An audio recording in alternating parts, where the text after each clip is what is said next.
Please, sir. I need help bad. What's going on? I'm Blight, sir. Newton Blight. I've lost my mate. Can't find him anywhere. I'm Dr. Jonathan Reed from the Pembroke Hospital. Please, calm down and give me more details. Oswald and myself were both infantry, sir. We were en route for the hospital, but we had a disagreement. And Oswald ran off towards the canal. How long have you been searching for him? I can't go there. Too many rats by the water. Fucking rats. Can't stand them since the war, sir. Can't stand them at all. Don't be ashamed, Mr. Blight. Many soldiers who survived the trenches suffer from musophobia. I'll see what I can do for your friend.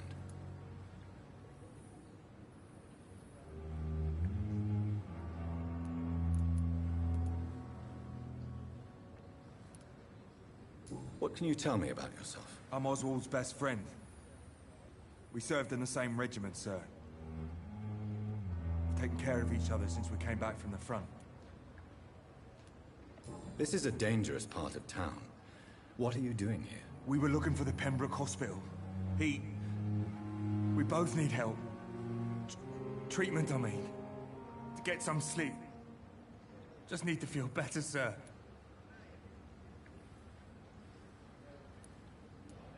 Where was your friend the last time you saw him? He went down by the canal. He didn't want to go to the hospital.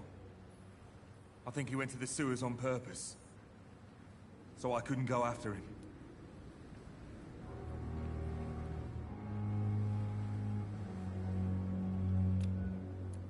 What can you tell me about your friend? His name is Oswald Thatcher.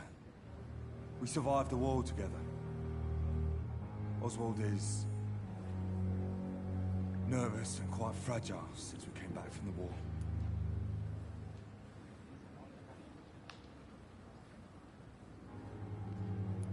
I have all the information I need for now. If I find anything out about your friend, I'll let you know as soon as I can. Thank you, Dr. Reed.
This man has been savagely attacked and dragged to the floor.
What sort of creature is this?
Not a lot to check, but I should anyway.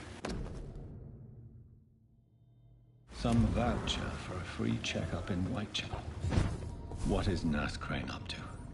I really must find her.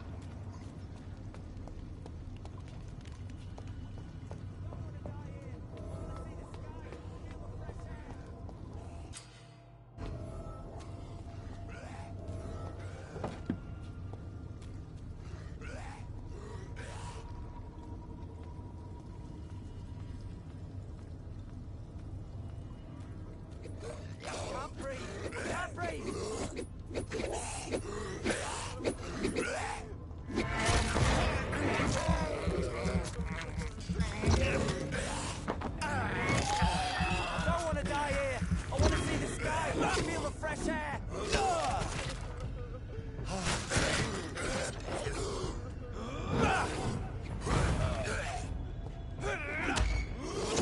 I can't breathe! I can't breathe!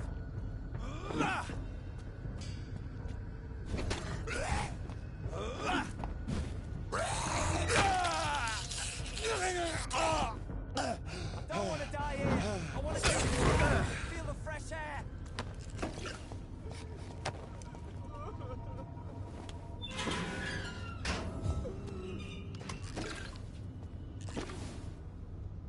Are you injured, sir? Help me get out of here! I need to get out! I'm Dr. Reed, and I'd be glad to help you, but you must calm down first. Please, take a deep breath and tell me your name. Okay. Okay, I'm Oswald Thatcher. Please, I need to get out. Mr. Thatcher, your friend Newton sent me to help you. Do you remember him? Yes, yes I do. Good. Now leave this place and enjoy the cool night air. It's quite invigorating. I'm sure you'll feel better if you do.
Are you dead?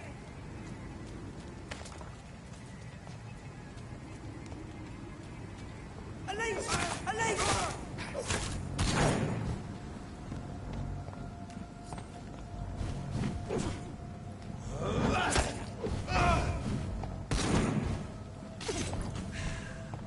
Die, vermin!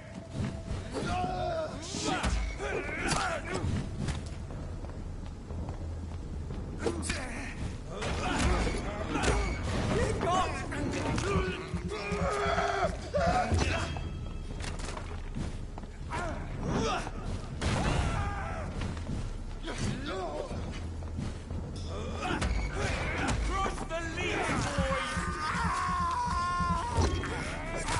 Bloody leech!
reaching fast!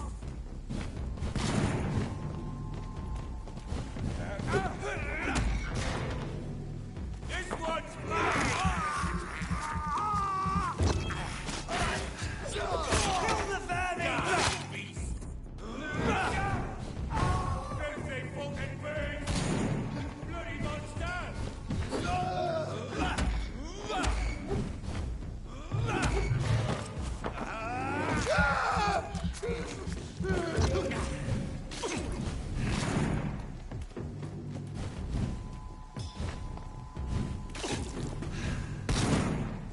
Die, leech!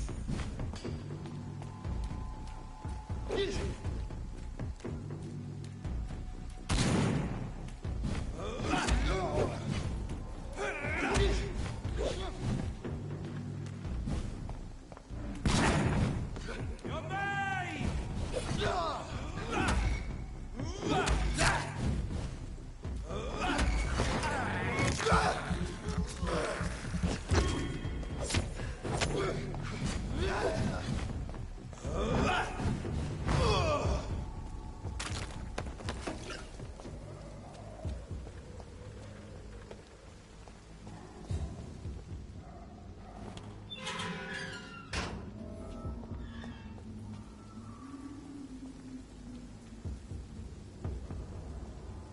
It's one of them!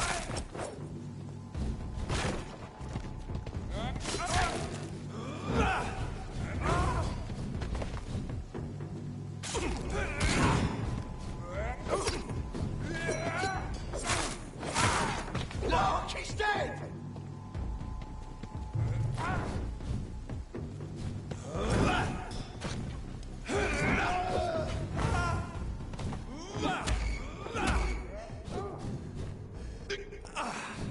Back to the bloody yard! Shit! This one's mine! Take its head!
Look at it! Vicious bugger!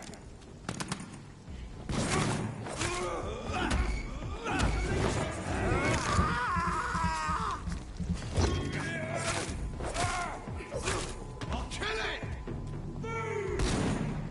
Die, leech! Shoot me,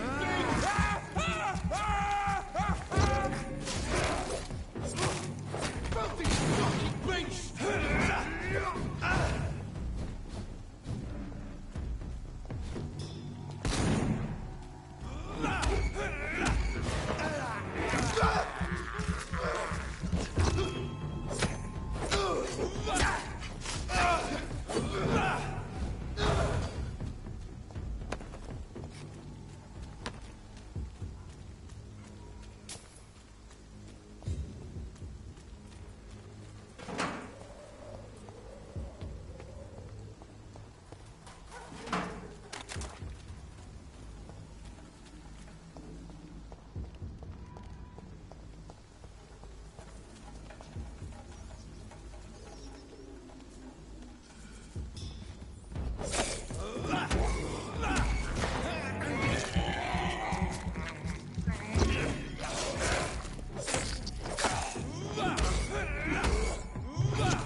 It's locked, all right.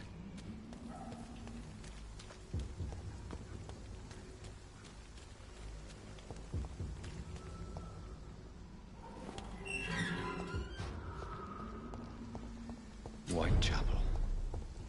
This neighborhood is linked somehow to the kind Lady Ashbury's blackmail.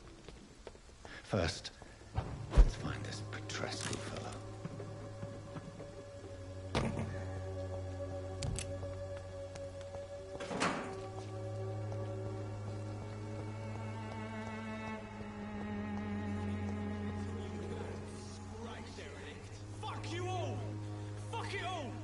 it now, Albert! Stop it!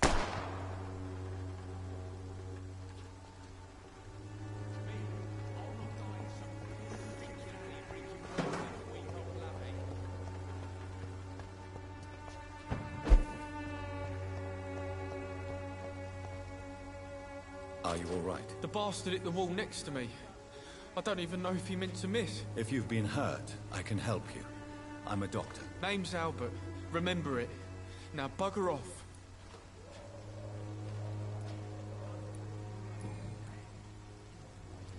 What happened? Did you really steal that man's medication? Hey, I didn't do anything. It ain't me.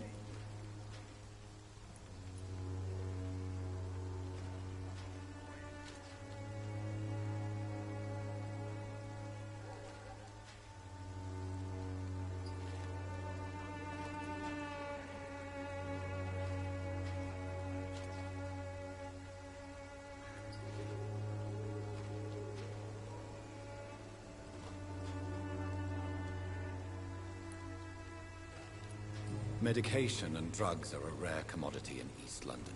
So you picked an easy target, didn't you? Sod off, mister. You ain't got no clue what's going on here. Bastard was a soldier in the war, so now he's got the right to shoot me. It's true. I'm not familiar with this part of town. Perhaps you could help me. I said sod off. Go find yourself another guide.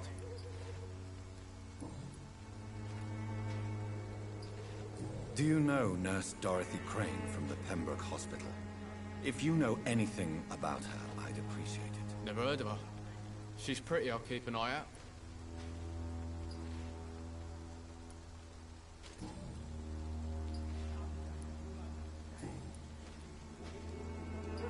Goodbye, young man. I'll not die in some piss-stinking alley reeking worse than a week-old lavvy. What? Shooting a boy in the middle of the street. Not the best thing to do, wouldn't you say? What?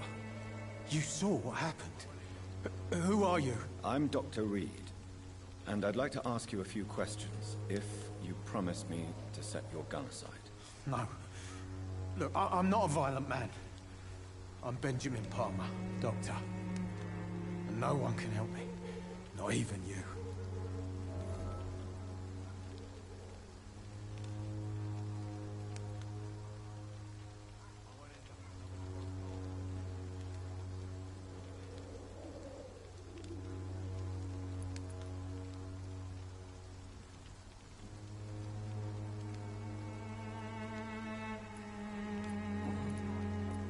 What can you tell me about this place? Nothing to say, really.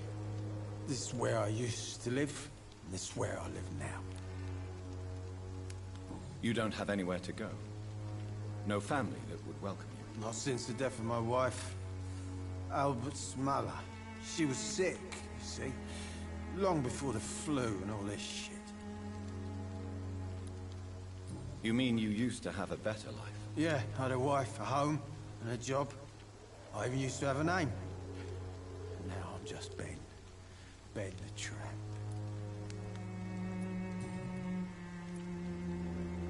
Perhaps you could focus for a moment and tell me your troubles. I'm sick, broke, and my son just stole my pills. Everything's coming up roses. Do you know Nurse Dorothy Crane from the Pembroke Hospital? Have you heard anything? It's funny, I've been searching for her too. I need some pills. But the woman is a phantom, if you ask me. Really? And why is that? Word is she ain't real. She's a cover for some doctor who runs an illegal dispensary for migrants.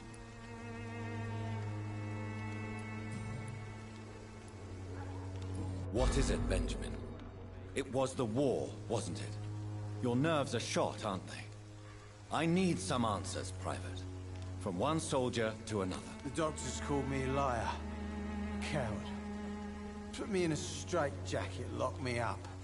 Finally, they sent me back to the front lines with a handful of tablets. It's a pity that doctors still practice such barbaric methods. It's a dishonor to our profession. Now only the pills stop me thinking about this shit. To not hear the explosions. I'm even scared of the dark these days. Whatever the boy did, I'm sure he didn't deserve a public execution. I swear I didn't want to hit him.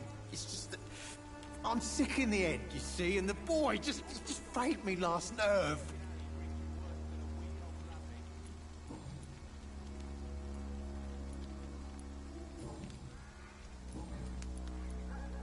I have found a very interesting letter.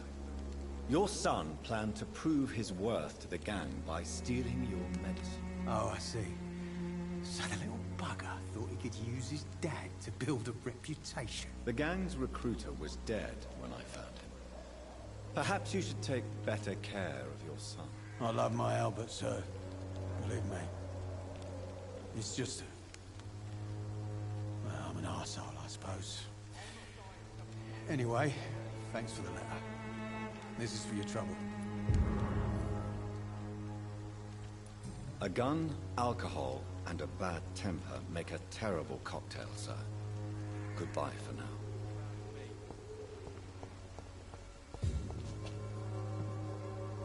How are you, boy? I'm not your boy, all right? Now piss off. Do you know Nurse Dorothy Crane from the Pembroke Hospital? If you know anything about her, I'd appreciate it. Never heard of her. Goodbye, young man. The wet boots will be proud of me.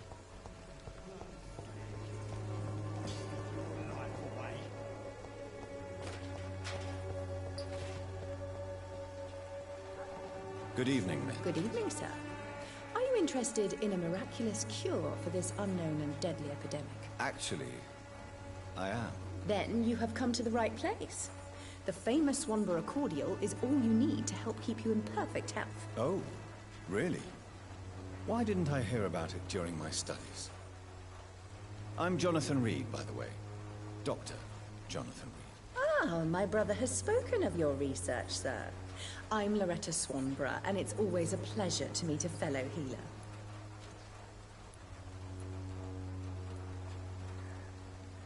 Do you know Nurse Dorothy Crane from the Pembroke Hospital? I'd like to know more about her. I don't like to talk about competition. Competition, you say? Never met her, but it seems she provides some sort of medical care to the poor. The whole thing has to be some sort of scam, if you ask me.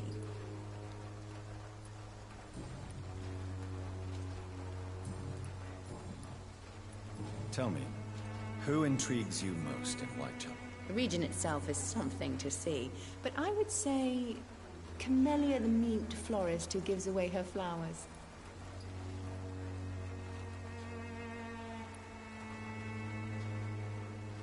What do you think of the locals? Most of them are afraid or desperate.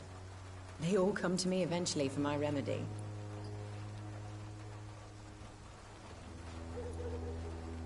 Is there anyone I should avoid? Cadogan Bates, without a doubt.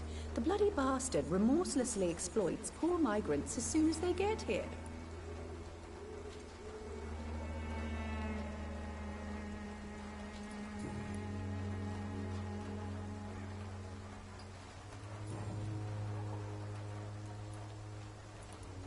Goodbye, Miss Swanborough. Perhaps we'll talk again.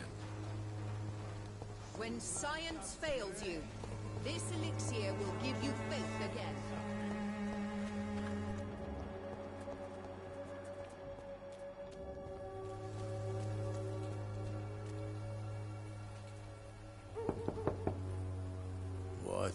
What do you want? Leave me alone. Good evening, sir. I'm Dr. Reed. I'm looking for Nurse Dorothy Crane. There is no Dorothy Crane here. Now goodbye. I'm afraid this medical leaflet says the opposite, sir. Really? Well, I'm afraid I'm going to close this door right now. Go bother someone else, Mr. Doctor. To enter that house, I must discover who this man really is. Maybe I could start by observing what he's up to.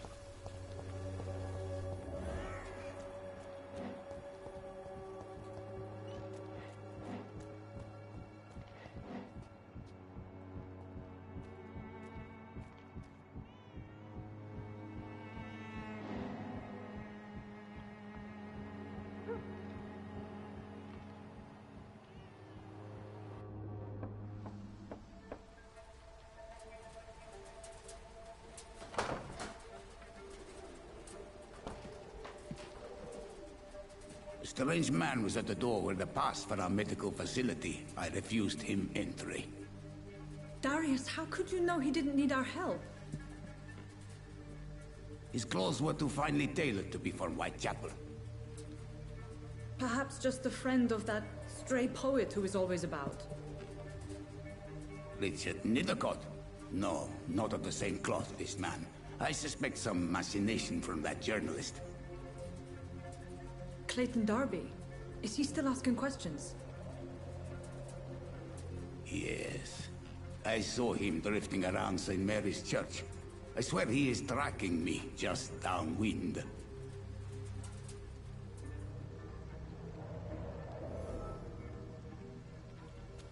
I must talk to that journalist or the poet. They must know about Darius. Nearby the church they just mentioned.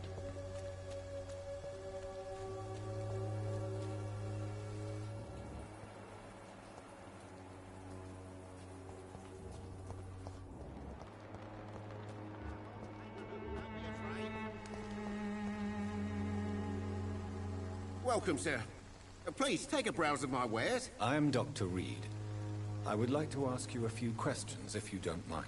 Doctor? Interesting. I'm Barrett Lewis. Usually I don't have time to waste with talk, but at this hour of the night I can hardly refuse. Have you heard of a nurse called Dorothy Crane? Nurse Crane? So the bitch really is a nurse, then? Always thought she was just some crafty foreigner, that one.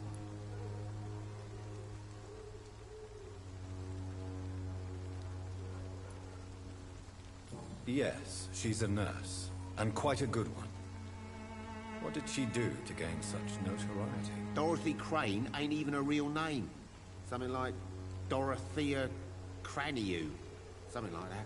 Came to England fleeing the war, I was told. That doesn't explain why she irritates you so much. Your precious Nurse Crane gives away medical supplies and prescriptions for free. I offered to sell it for a fair cut, but no. Miss Crane wanted to play the quiet saint.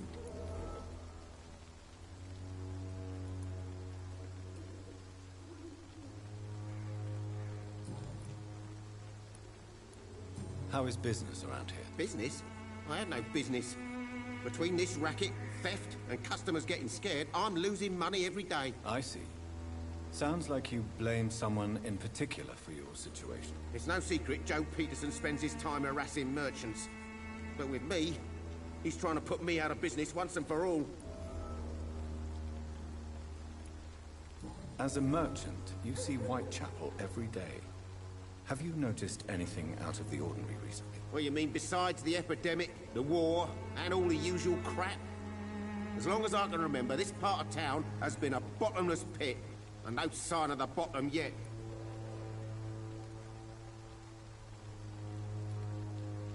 Violence is increasing in the borough. Yeah. A few nights ago, some blokes jumped me. Came out of one of the condemned workshops. Fever, madness, something like that. Where did this happen? Why did you go there? In the closed workshops nearby. I worked there as an apprentice in better days. Now I only go to find trinkets or tools. Too bad I was mugged, though. There was good money in that little box of loot I lost. Have you been hurt? No, but that's only because I ran like hell. Those men were raving lunatics, I tell you. Not even able to speak anymore, just screaming.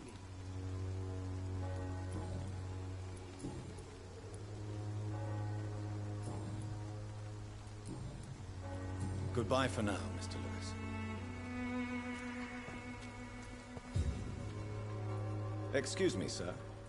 I have a few questions for you. Another journalist? I didn't answer the first one, so piss off! I'm not a journalist, I'm a doctor. A doctor, you say? It's quite a rare breed in this part of town. Really? But still, here I am. Dr. Jonathan Reed, at your service. I'm Joe Peterson to some, but Colossus Joe to most. And I don't remember asking for your service, sir. Have you heard of a nurse named Dorothy Crane? She's a colleague of mine, and is supposed to live around here. Dorothy Crane? Yeah, I know her. One of the few good souls who dare to help the sick around here. Could you please tell me more about her? She's a nice girl. Tries to help the migrants. I offered to give her a hand, but she said my reputation would attract too much attention.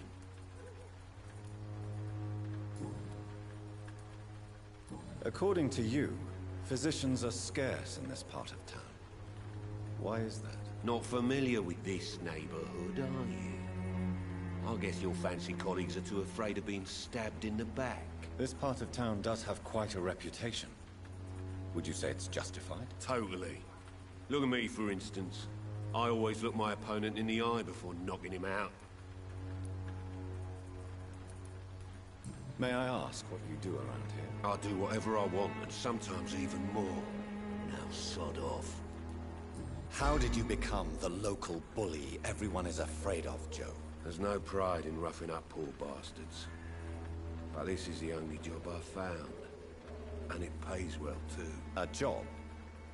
So you're racketeering for someone else? I got enlisted by the Wet Boot Boys, a gang from the docks. I'm their muscle for their dirty work.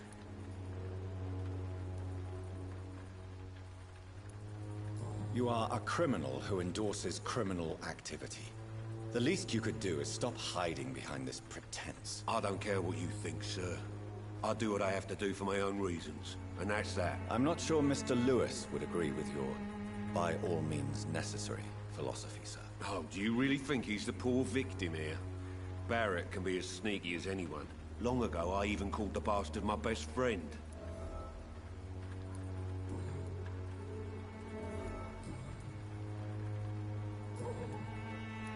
Goodbye, Mr. Peterson.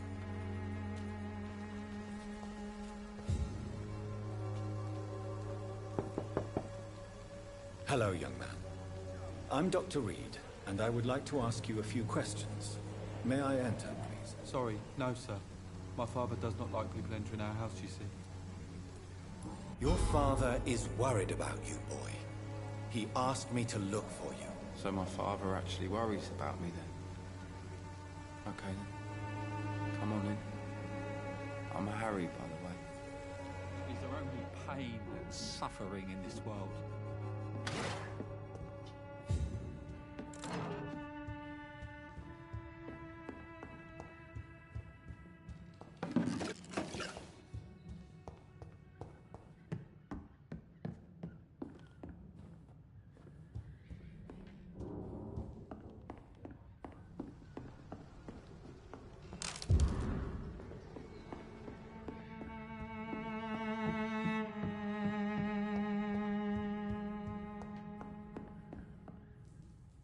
So, may I ask you a few questions? I'm not bothered. What could be worse? Do you know Nurse Dorothy Crane from the Pembroke Hospital? I'd like to know more about her. Yes, I know her. She came here to examine me when I was very sick. She said I should go out more.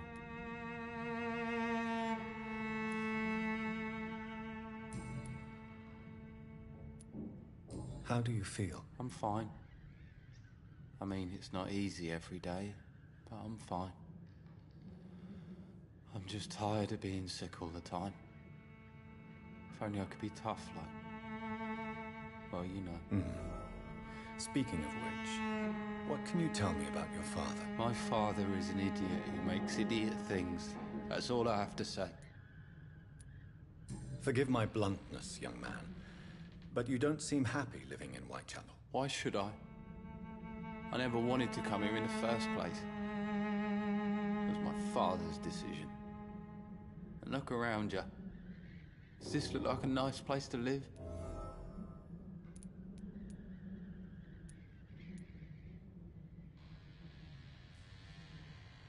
This place is awful, I agree. But does that not mean your situation can only improve? That's exactly what my father says. Harry, you should be grateful for what you've got.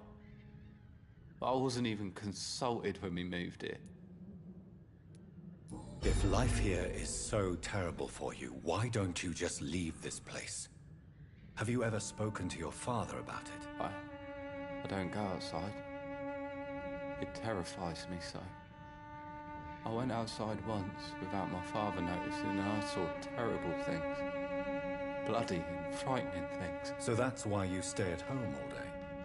For fear of the epidemic? I'm not afraid of disease or death, Dr. Reed. It's the living I'm afraid of.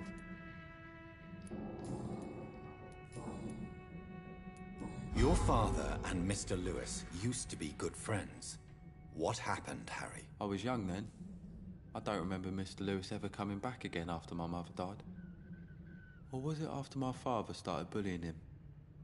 I don't know. Have you tried speaking to Mr. Lewis about it? I don't go out often, but yes. And he scolded me and told me to leave him alone. I guess my father frightens him too much. But you are not responsible for your father's actions. Am I not? Dad always says that he joined that gang for my safety. So if I wasn't born, people wouldn't be worrying about Colossus Joe.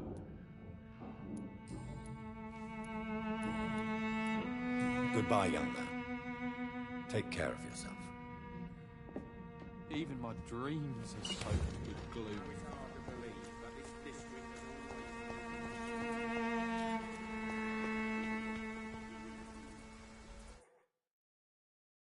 Soon the time will come when you will all be judged for your sins. Even now, he judges your words and actions. The wars of men should not be your main concern. Excuse me, sir. Are you familiar with this part of town? Name's Clayton Darby, reporter. Sorry, I'm new to Whitechapel. But perhaps you could help me since you're a journalist. My name is Jonathan Reed. Dr. Reed, the famous surgeon. I'll gladly help if I'm able, sir.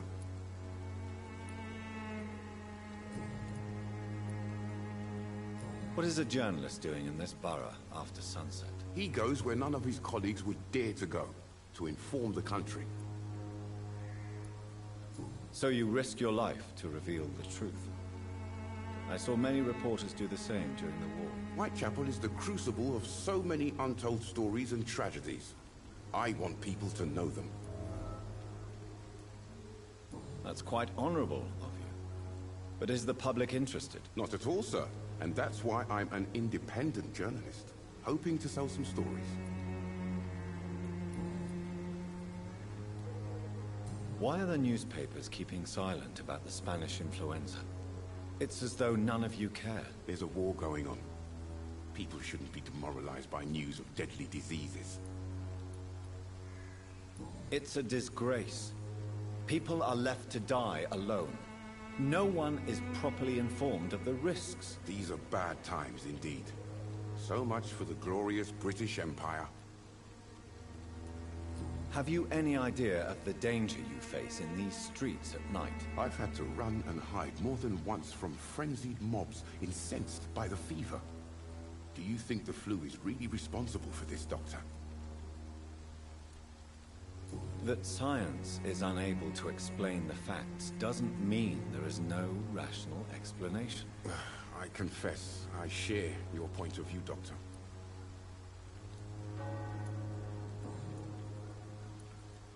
I heard you're investigating an underground medical dispensary in Whitechapel. What do you know about it? Not much, I'm afraid. They are wary of strangers, and I'm not really an acquaintance of theirs. Why do you care? I'm afraid one of the nurses from the Pembroke Hospital may be involved with unsavory activities. Ah, could it be Dorothy Crane? Without a doubt, you are a damn fine journalist, Mr. Darby. What do you know of her accomplice, a man named Darius? I don't know much about the man. He's very cautious, never goes out, doesn't seem to have any friends or family. He has no relatives at all? No. Except for that strange man, a poet named Richard Nethercott, who sometimes comes by. Darius would never let him in. Where can I find this Mr. Nethercott? He spends most of his time lurking around Whitechapel, talking to himself or declaring verses. These days, you can usually find him behind the church. He never goes out? No. A few days ago, he unexpectedly did. I followed him, but it was just a ruse to keep me away from his house. Really? How do you know? He went to the nearest mailbox, but just before posting his letter, he ripped it up and threw it away. Goodbye, Mr. Darby. Farewell.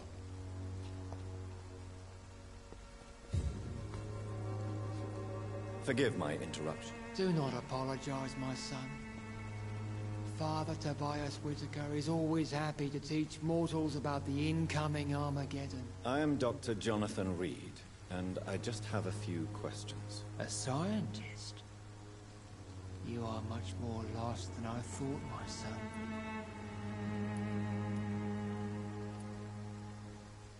Do you know Nurse Dorothy Crane from the Pembroke Hospital?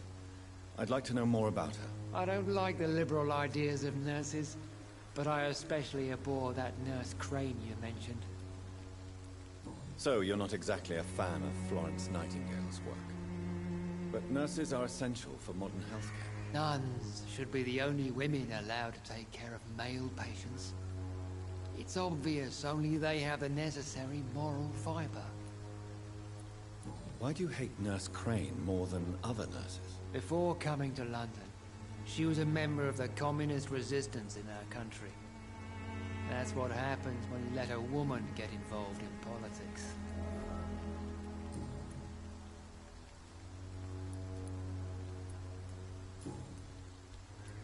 What do you mean when you say that I am more lost than you thought? All scientists are entangled in a world of causes and consequences, and most of them can't see the plain truth. Quite a judgmental opinion, if you ask me. But what do I know? Blinded by science as I am. Well, you are seeking answers, aren't you? Answers about the Armageddon about to strike the city. Answers about the hidden truth.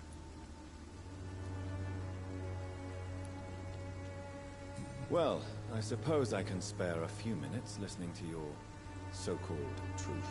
As a doctor, you must be aware of a decimating epidemic. But let me tell you that this so-called Spanish flu is just the beginning of the end. What do you mean? The beast is finally revealing itself, corrupting the flesh and the heart of men.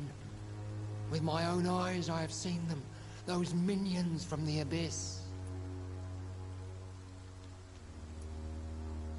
Really? And what would be your answer to this biblical threat? We must fight the disease before this legion outnumbers us. But not with scalpels and microscopes. No. What is left then? Cleansing fire. Tell me, Tobias, what exactly is your plan concerning the cleansing of this city? God will recognize his own. More than once this city has risen from the ashes, hardened and purified by the flames.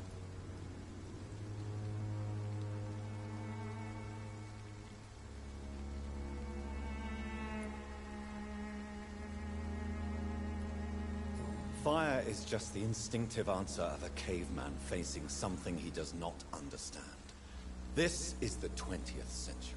Your lack of faith is predictable. But my task is to convince rational minds like yours to see the light. This is God's will. You're mad and dangerous. You're nothing but a soulless butcher.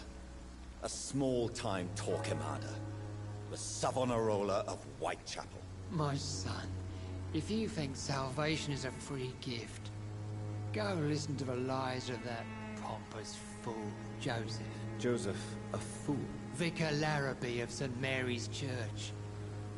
While he continues preaching his fraudulent redemption, more and more people die in the streets. What do you mean when you say that I am more lost than you thought? All scientists are quite a... Well, you... I am...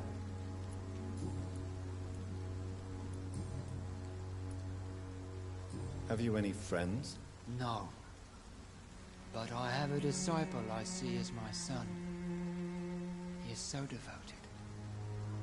I sent him to preach the good word in the heart of this corrupted city. Where did you send him?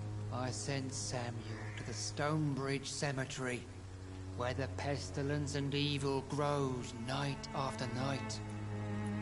You sent him on some preaching crusade during the epidemic. As a true believer, Samuel will fear no evil while he walks through the valley of the shadow of death. I have heard enough for tonight. Goodbye.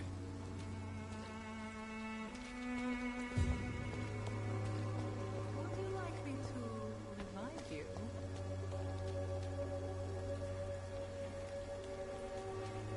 Don't be shy, handsome.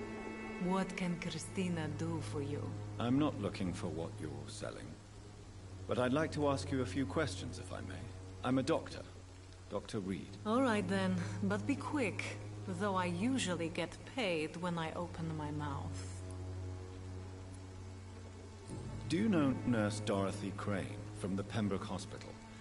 Anything you can tell me about her would be helpful. I don't know her, but I know her name is Dorothea Crăciunescu. She came from Romania like me and many others. You seem to respect her. Dorothea helps the sick people of Whitechapel. Everyone should respect that.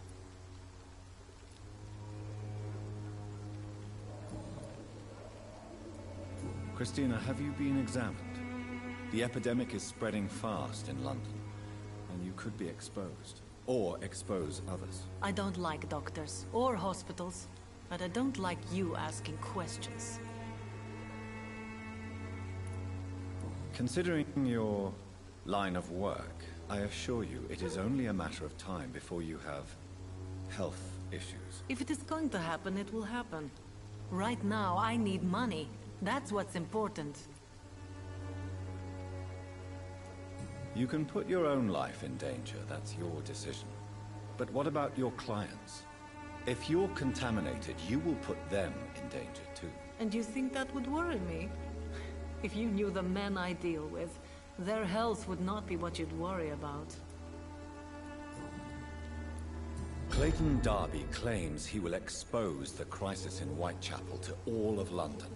Do you believe him?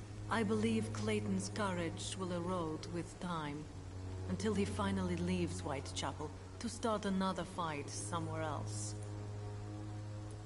Why this skepticism? How can you speak about starvation if you've never been hungry? Or about poverty? Or anything else you have never suffered from? Are you talking from experience? I've seen your type come here to get a good fuck in a cheap room or a dark alley before going back to their fancy houses in the West End.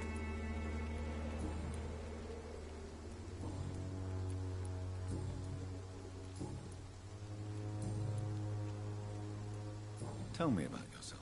Are you joking with me?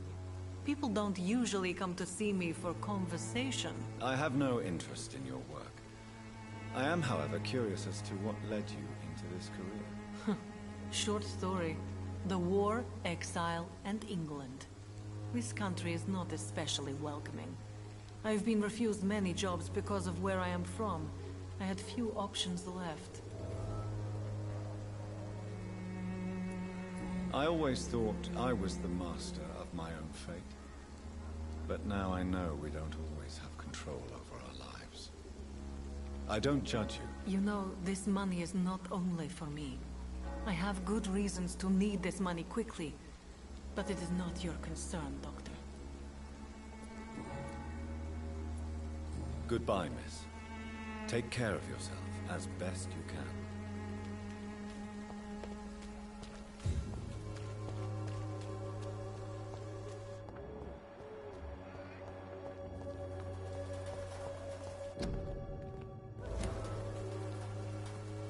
Good evening, miss. I'm Dr. Reed. I'd like to ask you a few questions. I know what you're thinking. A tall stranger who meets a girl in the street at night. It reeks of the penny dreadfuls. But I mean you no harm, truly.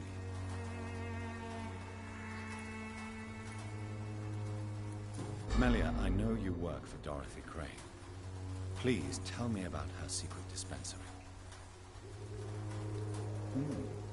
A stubborn and mute comrade. Nurse Crane and Darius Petrescu have been clever. I know you understand what I'm saying. Your silence has nothing to do with you being mute, does it? Very well. Goodbye then.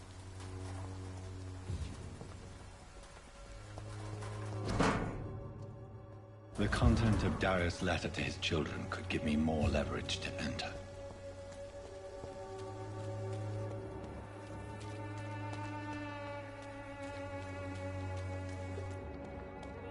Thank you. For there is no protection against malevolence and trickery.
Good evening, sir.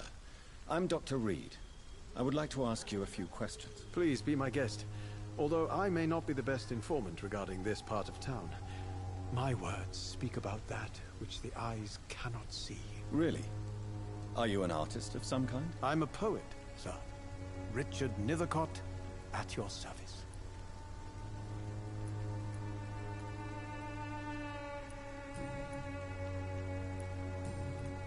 May I ask you a few questions about the district? Extraordinary part of town, is it not? I'll be glad to help you, if I can. I'm looking for Dorothy Crane, a nurse who lives in this vicinity. Dorothy Crane. Oh, I love the name.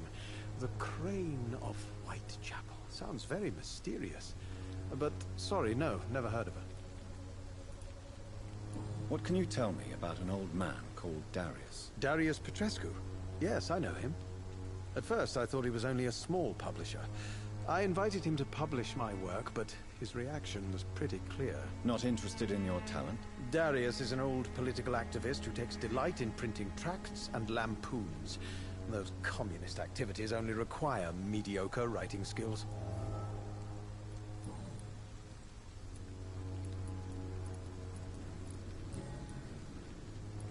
Did you know the Mute Florist is a member of a secret society? No, I didn't. But I thank you for this information, sir. For it only enriches the mystery surrounding the precious camellia. Are you not curious? Is there not more you wish to know? That girl has not an ounce of malice in her. Whatever she may be hiding, it's certain to be for the benefit of most, if not all. I fear you are a hopeless romantic, Mr. Nethercott. Guilty as charged, Dr. Reed. Tell me, Mr. Nethercott, why seek inspiration in Whitechapel? The place is not beautiful per se, but how to explain it? Stirring and challenging. Do you not think it a little morbid? On the contrary, sir. Whitechapel is full of life, full of beauty. Just like my dear muse, the wonderful Camellia. What can you tell me about Camellia? Not much. And that's the beauty of it. She can't speak, you know. She's a locked mystery who exhales kindness and sweetness. And have you ever tried to learn more about her? Where she lives, how she survives, whom she may know? Maybe I prefer she remains an enigma. Reality can be so dull, don't you think? Perhaps you're just afraid to find out the truth about your muse. One day, perhaps, I'll ask her to come with me. But will she still be my wild flower of Whitechapel if she moves uptown? In what way, exactly? The struggle by gaslight, the barren smiles, and the added hunger under the rain. If you say so. Such vibrant antagonism and vivid paradox. The stripped humanity raged across each street. Vivid, of course, yes. And what about the poignant distress? Oh yes, the poignant distress. You see what I mean, don't you? That's what I want to write about, and that's what Whitechapel is made of.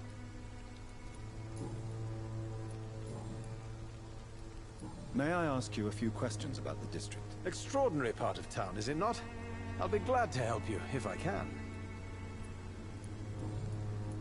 I'll leave you alone, sir. Darius is a bit less of a mystery now. It should not be that difficult to incite him to let me in.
Cheap price, good quality.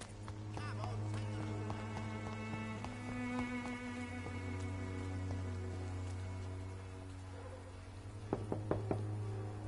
Mr. Petrescu, just 1 minute, please. You again?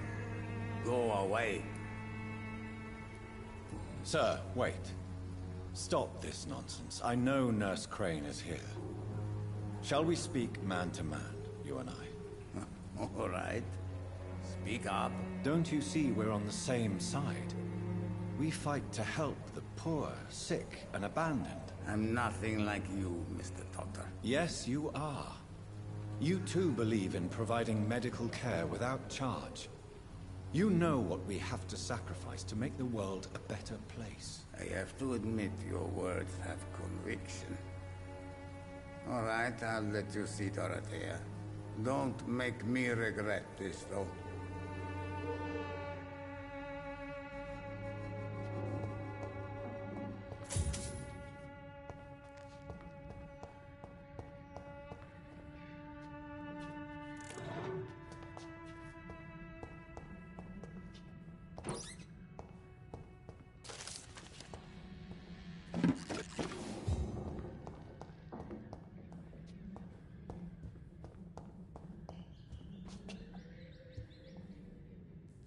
If you want to talk to Dorothea, you must go across the courtyard and take the stairs. We've not been formally introduced.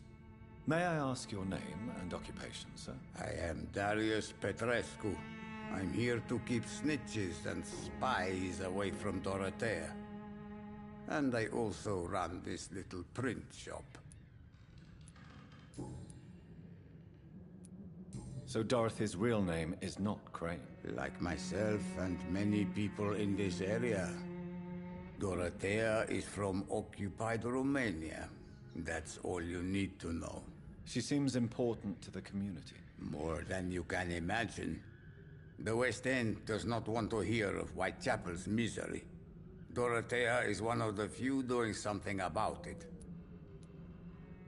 Tell me everything you know about Camellia, the mute florist. I do not believe in the afterlife, Doctor. but I'm almost convinced Camellia is an angel. She volunteered to give out our medical leaflets. Are you not worried for her safety? She is as brave as she is tough, and clever too. If only I had met her when I was younger. Are you in love with Camellia, Mr. Petrescu? Don't be stupid. If I had met her when I was younger, we could have won our revolution. Who is she, really? Do you know where she's from? She's not from around here, that's all we know. Camellia is not even her name. It's her favorite flower. You say she has no close family? Well, there's that awful poet who constantly follows her around like a lost puppy. A good man for sure, but a very poor writer. Tell me everything you know about Camellia, the mute florist. I do not believe in the afterlife, Doctor, but I'm almost convinced Camellia is an angel. She volunteered to give out our medical leaflets. Tell me everything you know about Camellia, the mute florist. I do not believe in the afterlife, Doctor, but I'm almost convinced Camellia is an angel. She volunteered to give out our medical leaflets.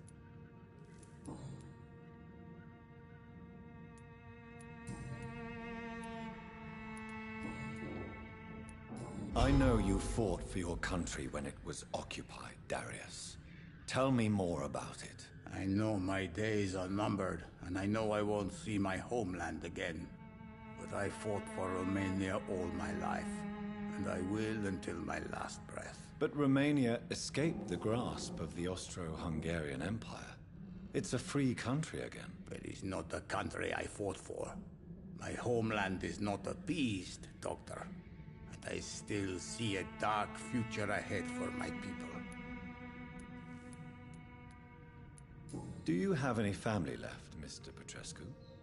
Children or grandchildren? Who knows? I have abandoned my people for so long, they might as well be dead. As dead as I am for them, I suppose. Don't be embarrassed, sir. If you must know, my own father disappeared many years ago, and I forgave him. It's quite awkward to talk about our families like this, but thank you, Dr. Reed. I appreciate your trust. This war won't last forever. Did you ever think of returning to your country now it's free? No. I have taught strength and determination to my sons and daughters. I'm an old, dying man who only has memories of better times to cherish. How did you meet Nurse Crane, Darius? Why does she trust you? I'm her oldest friend in England. Dorothea and I share many ideas about this country and about the country we left. You mean occupied Romania, don't you?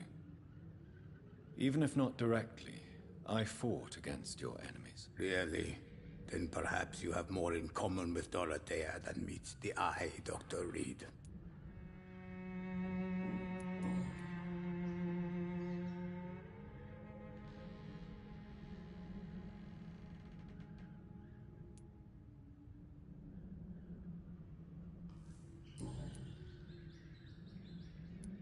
Tell me everything you know about Camellia, the mute florist. I do. Goodbye, Mr. Petrescu.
What do we have here, nurse? Patient Raz Van Vasily. High fever running on 3 days.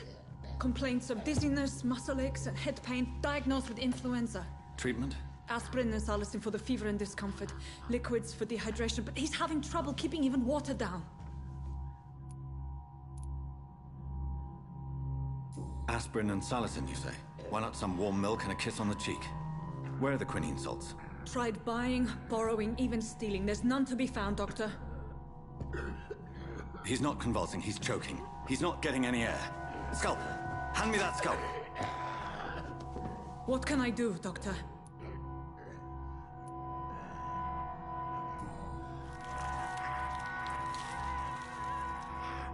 I need to perform a tracheostomy. Short pipe. That rubber tube will do. We're going to cut a passage for air through the neck. Yes, Doctor. He's breathing again, but he's coughing up blood. Internal hemorrhaging. I need to make another incision into the chest cavity to drain the fluids from the lung. Prepare another tube. A thoracostomy? Doctor, we've nothing to fight the infection. We need an aseptic environment.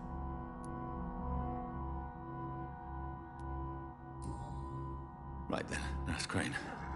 What do you suggest we do? I've no idea. I'm not the doctor. Time is of the essence. We need to perform a thoracic drain. Yes, Doctor.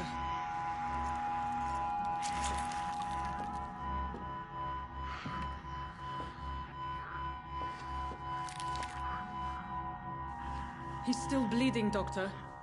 I'm losing his pulse. The drain must have punctured the intercostal artery. There's too much blood. Are you all right, Doctor? I can't see.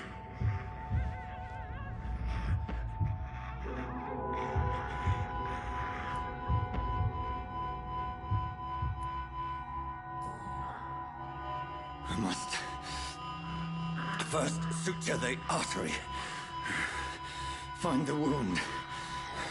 The source of the blood. Needle and thread, Doctor. Good. The stitches are holding. How's he doing? We're losing him. We've lost his pulse. He's dying, Doctor!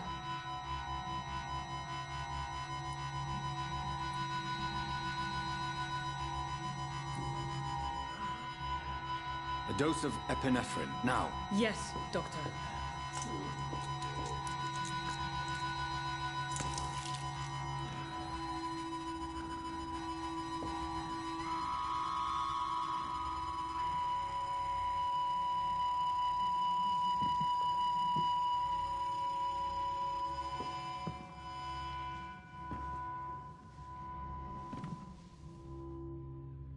We've lost the pulse. He's gone, Doctor. Nurse, we did everything we could. Truly? Everything you could. Is that how you'll report this in your log? Is this how the war went? Piling up one poor corpse beside the next? This was not an influenza-induced seizure. I've never seen symptoms like these on the continent. Neither have I. But the previous symptoms leading up to this attack were the same, indistinguishable from the epidemic. No. There was something more vile in these reactions. Something primitive. There have been numerous reports of mental breakdowns caused by the fever that accompanies the flu itself, Doctor. Yes, but... I'd best take some samples of the blood for analysis.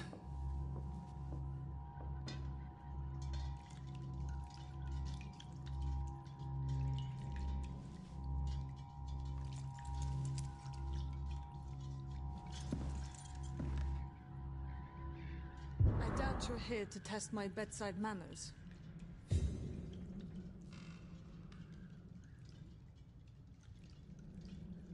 To what do I owe this courtesy? I suspect it was more than intuition alone that led you to us. So, how might I be of service, Dr. Reed?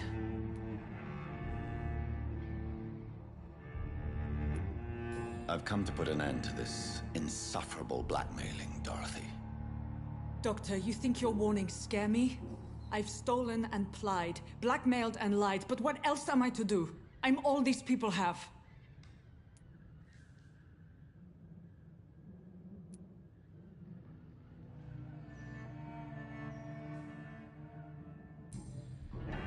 You've convinced me of the sincerity of your actions and their noble justifications. But all the same, blackmail is a crime, and it will stop, Nurse Crane. So, are you going to turn me over to the authorities?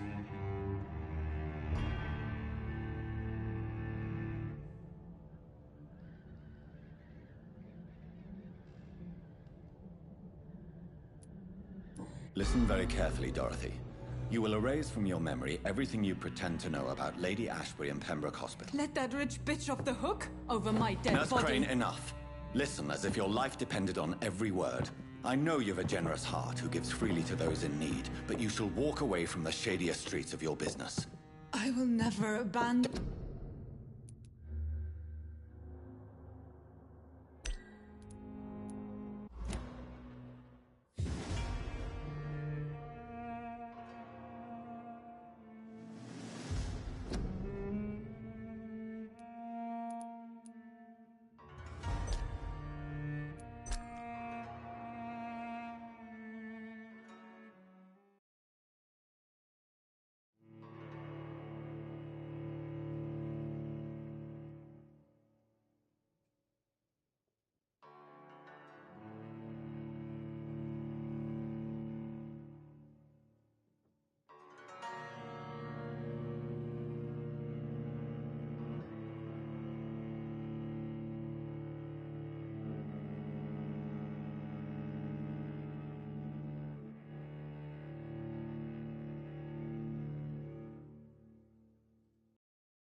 I suspect it was more than intuition alone that led you to us.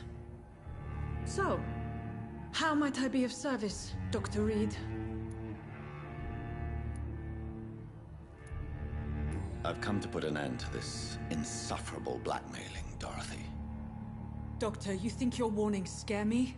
I've stolen and plied, blackmailed and lied, but what else am I to do? I'm all these people have.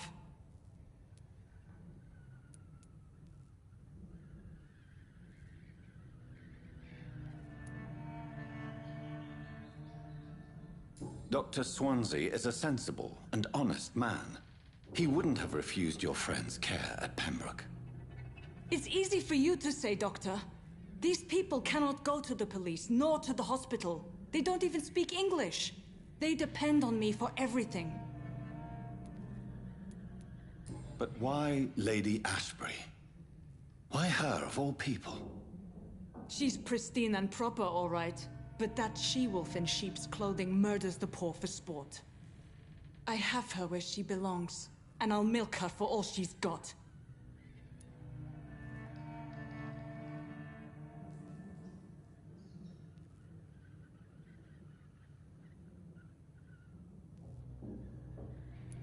So, the end justifies the means. Is that your defense? I know you're kind, Doctor. Just another fine-heeled, silver-spooned gentleman who was given the world on a platter. You know nothing of poverty. Nothing of the shame, the hunger, the loneliness.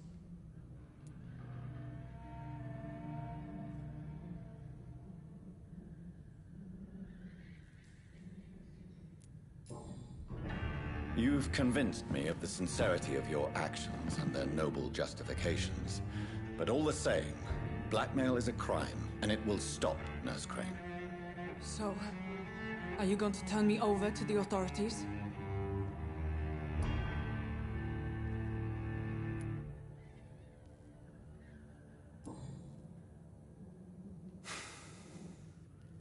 No.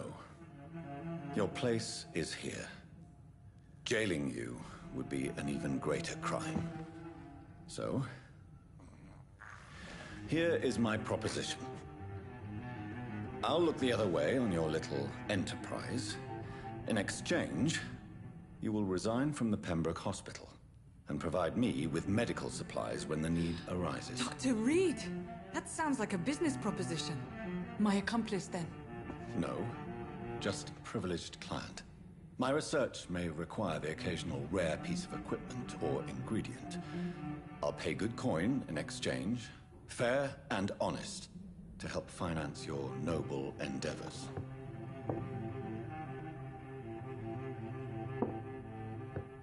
We have ourselves a deal, Doctor.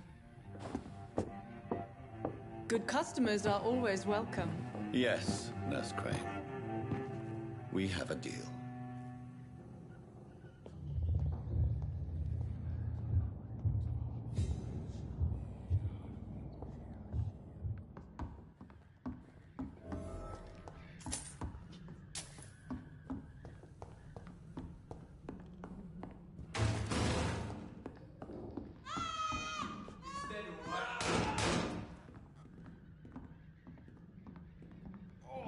This one stinks already.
Hello, Mr. Petrescu. Hello, Dr. Reed. Come on in.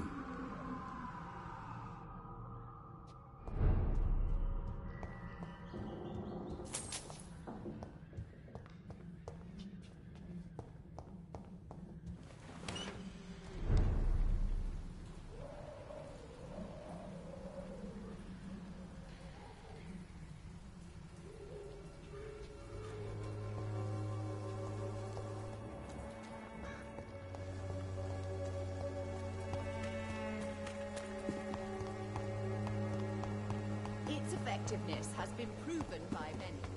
Even the flu is no match.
Human blood. Whoever left these marks did so deliberately.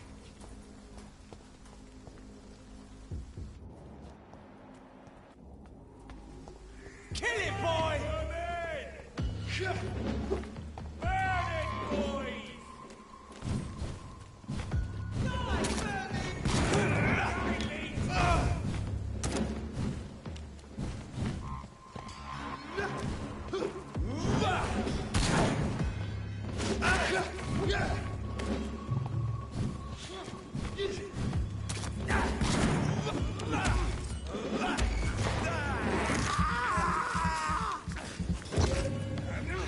Roast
It's locked, all right.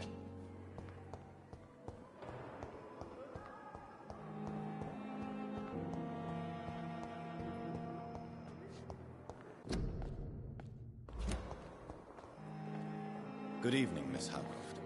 How are you tonight? I need blood, Doctor. Warm, rich, vibrant blood. I have made inquiries about the men who were tracking you, Miss Howcroft. I did not expect a mortal to have this sort of courage. Speak, Doctor. Why are they hunting me down?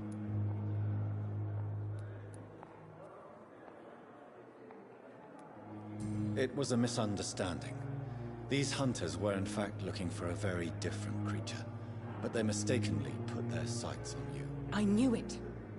I have become undone. Those hunters have discovered me, but they don't know what I'm capable of. If you'll accept some advice from a petty mortal, I think you should assume a low profile and just quietly disappear into the shadows. You are right.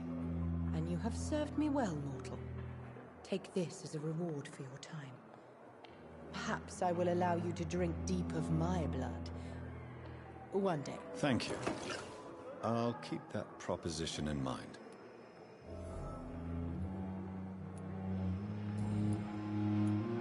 Tell me, Thelma, what do you really know about vampires? I saw one and he saw me. I watched him hunt and kill. I saw his terrible wounds heal as his victim died. And then I knew I was saved. You mean you actually saw a vampire? Here in London? Yes. And it has been the answer to my pain. I must drink and kill to regenerate my decaying body. I am a vampire too. No. You are deluded. You think you crave blood, but you have no physical need for it. You have no idea what that is like. But what am I feeling? It cannot only be in my head. I know my flesh is rotting. I feel it. It disgusts me. Tell me, Thelma, why do you feel so attached to Mr. Elwood? Why him? I'm not sure, Doctor. I think we have a bond of some sort. We've both suffered so much. He's the only mortal I find interesting. Do you plan to make him a vampire too? Of course not.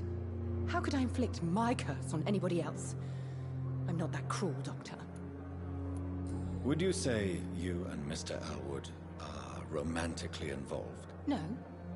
No, Thomas is a delicate soul. Even though he disguises it. But I am not the woman he needs. No, for I am a vampire, Doctor.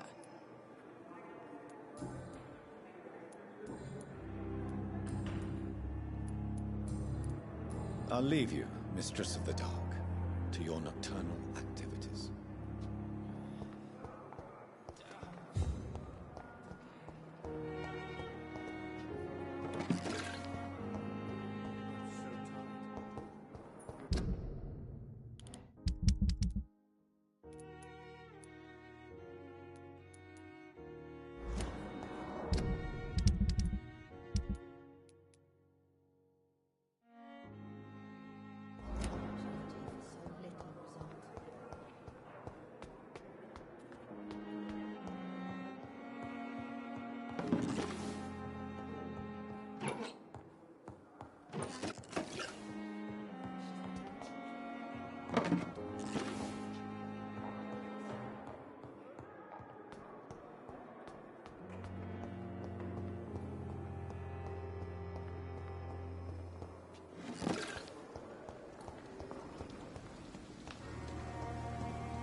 Good evening, Dr. Timmons. Dr. Reed, any good news to share?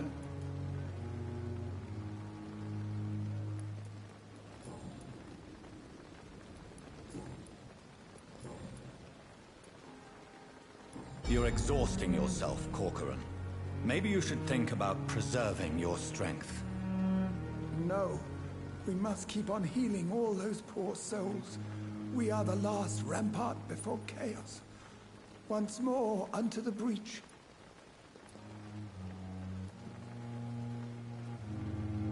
You've nothing to prove, Dr. Tippett, to anybody. And we all praise your experience. Please, have some rest. I am perfectly fine, and I am not too old for this job.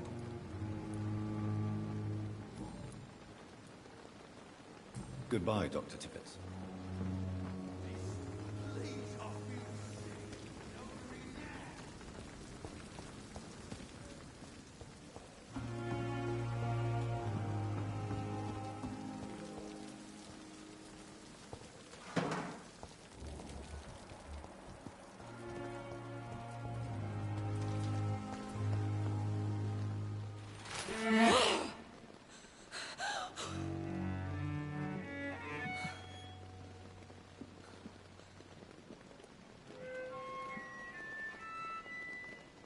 I would ask you to avert your eyes, sir. Or did you not know it was rude to stare? I knew it. Speak up, Dr. Reed. I like a man who speaks his mind.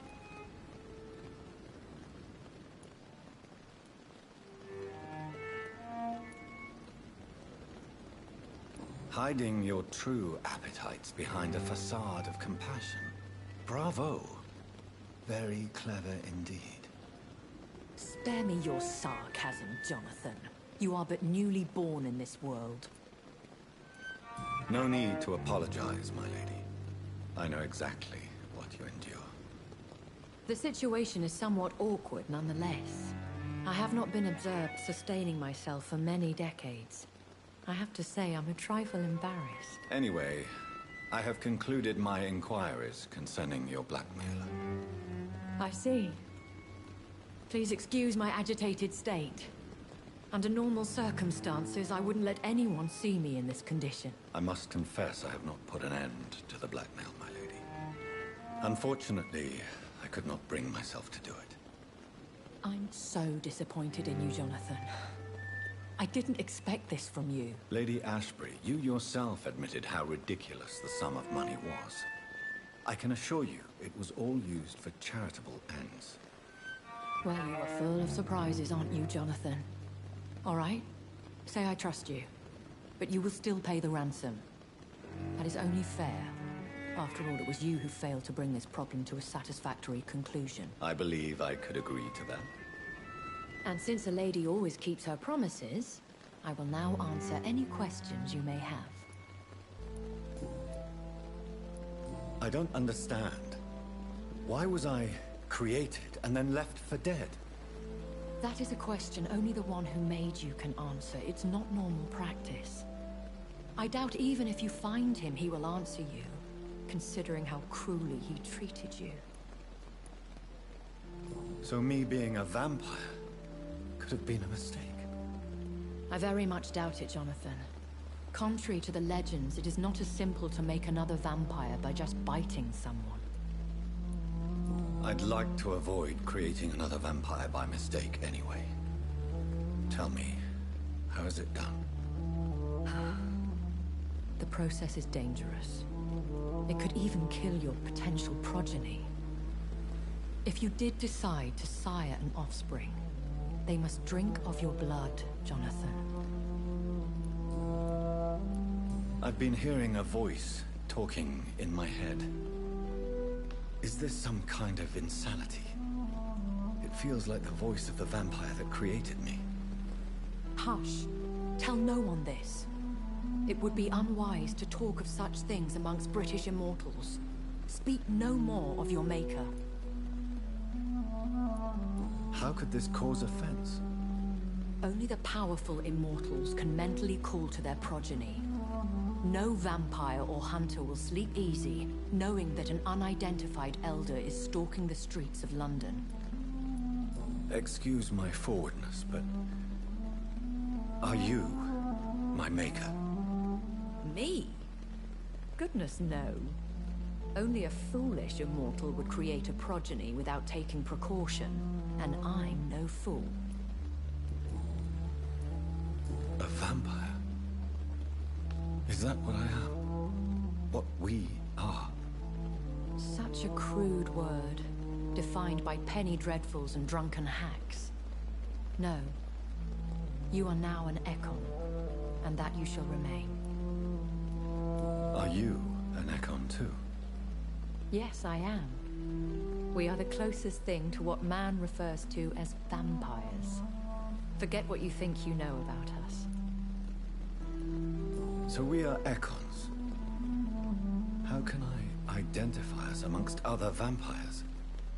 How to put it? All Ekon are vampires.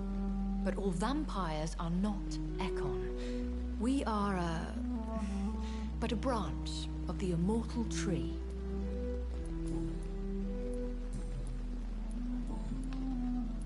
Why did you save me in the canning factory? I could hardly stand by and watch such a promising young blood as yourself be torn to shreds by some gutter scowl. William Bishop wasn't the vampire that created me then? No, Jonathan. Whatever their strength and demeanor, Scowls are the progeny of careless vampires. It cannot be the other way round. What type of vampire is a Skull? Not a true vampire. The deformed offspring of lesser vampires. It is a shame these creatures run wild, slaves to their baser instincts. Why does Dr. Swansea allow you to feed on the patients of the hospital? Dr. Swansea is a good and compassionate man. He is trying to find a solution for our hunger. Until that happens, he is clever enough to understand that I only feed upon the dying. What do you know about this Brotherhood of St. Paul's Stole? The Brotherhood is well known amongst London Vampire Society. As long as our kind is discreet, and as long as they do not interfere, we have come to a mutual understanding. And no one suspected you of the murders? As you well know, suspicion has recently fallen on me of killing for pleasure. But you have my word, Jonathan. I take no pleasure in taking a life. I know this is beyond the pale, but may I inquire your age? Really? And I thought you were gentlemen. If you must know, I'm 27. I've been 27 for a long time now, and 27 I shall remain.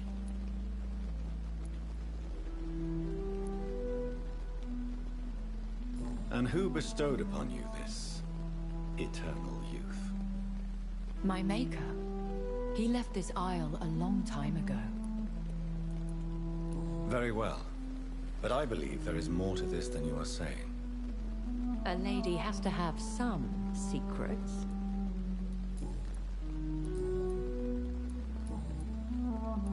When I awoke, changed, I was chased and attacked by vampire hunters. Prepared and well-trained. Though I can't be certain. More than likely, it was the once glorious Guard of Priwen. Once glorious, but still dangerous. They have seen better days, but all fanatics are dangerous. You would be wise to stay clear. They are sworn to destroy our kind. You make them sound like some sort of cult. More a society.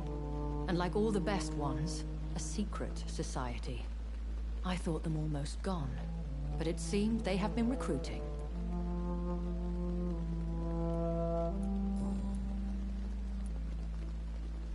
I've been away from London and England for 3 years. This isn't the city I remember. Things have gone from bad to worse here, Jonathan.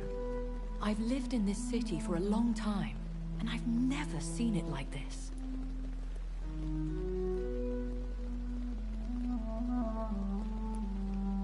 The Spanish flu has hit London that bad? Yes, but it's not just that. I've heard things. Things I've not heard for a very, very long time. There are whispers in the shadows. Something far worse than the Spanish flu is here, in the city.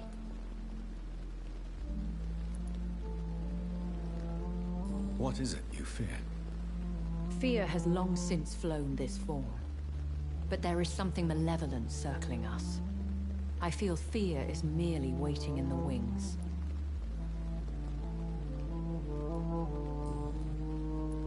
Are there many vampires here in London?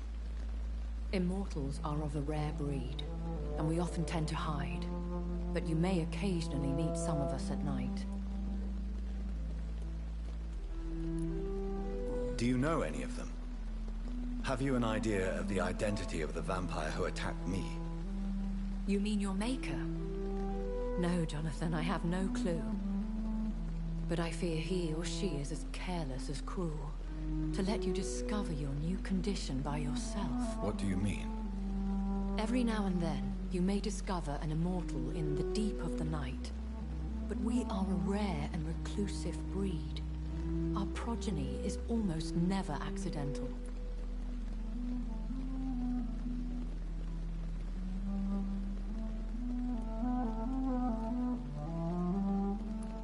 Will they all be as affable as you, my lady? I do not see why not. But remember, even the shark smiles before he bites. That sounds like a lesson from experience. Vampire politics are as intricate and sometimes tedious as a game of chess in a gentleman's club. I've learned from experience it is best to decline to play. I bid you farewell, for now, my lady. I must quickly analyze the blood I took from Nurse Crane's patient.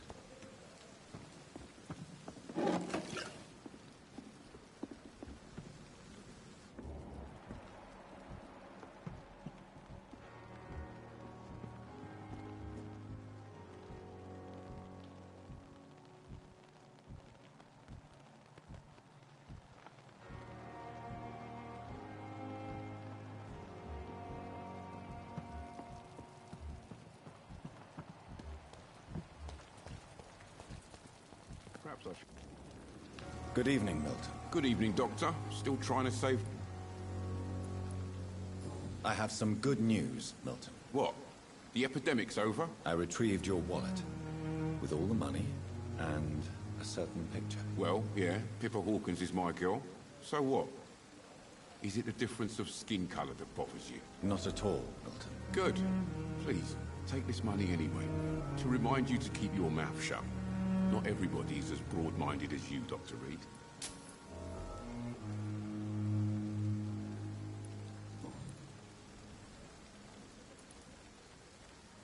Admit it. Nurse Hawkins is more than your lover. She's also your partner in crime. Of course she is. How else could I tell which bed is free? I need to know that. Have you no shame? Don't you see the city is crumbling down? Today, people are ready to pay to get a hospital bed. Tomorrow, we may be fighting for food.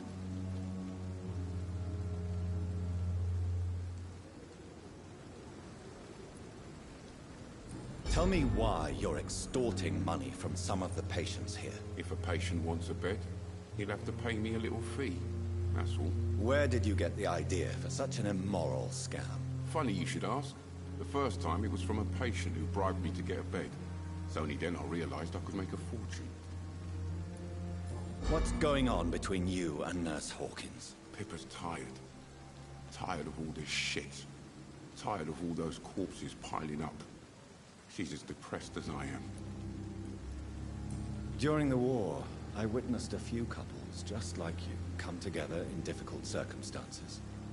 It can be very damaging. Maybe you're right. But we support each other. And that's all that matters. You do realize you could both get fired. Hospital staff are not meant to have intimate relationships with one another. Come on, Dr. Reed. Do you know how many rules are broken in this hospital every day just to keep it running? There's nothing wrong with what we're doing.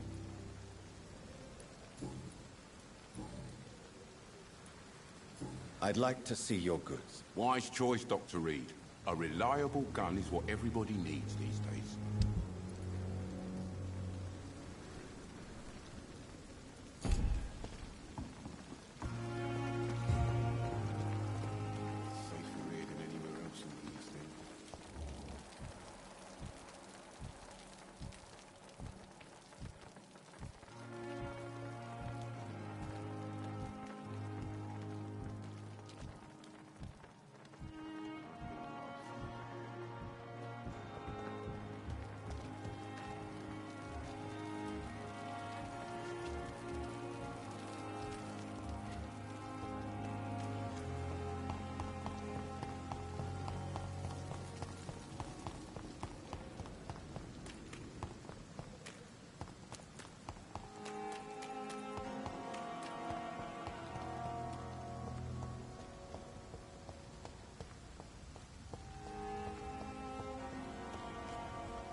Good evening, Dr. Reed. Such a pleasure to see you again. How dare you steal from the dead, Rakesh? Is that what your pawnbrokers is really about? These people are dead, sir. What they possessed could be useful for the living. And I'm sure they would agree if they could speak. You should show respect for the dead.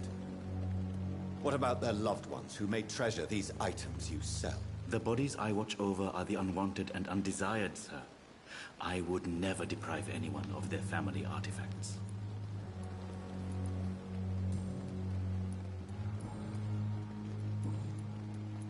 Goodbye, Mr. Chidama.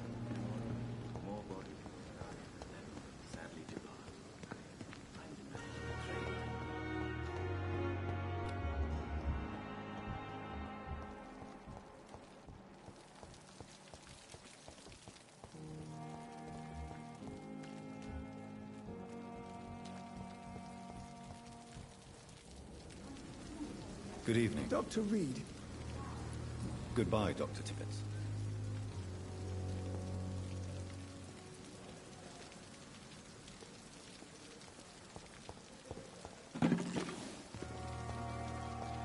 Perhaps I should have considered the offer from that Cadigan fella. Good evening, Doctor. Doctor. Goodbye, Dr. Tibbets.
Good evening, Dr. Tibbets. Doctor. Goodbye, Dr. Tibbets.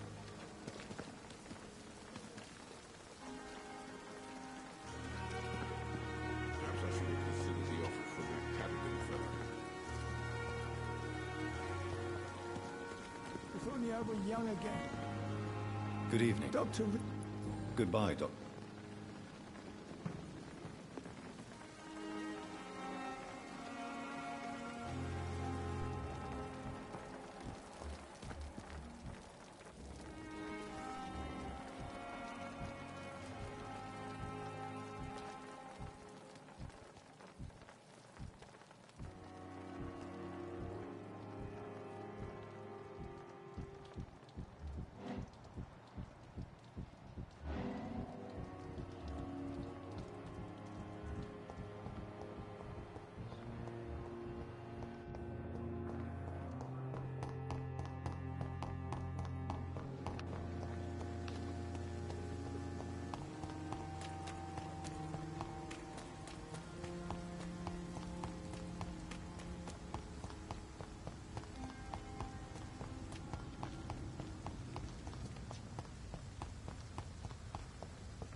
Damn it! Why is this so difficult every time?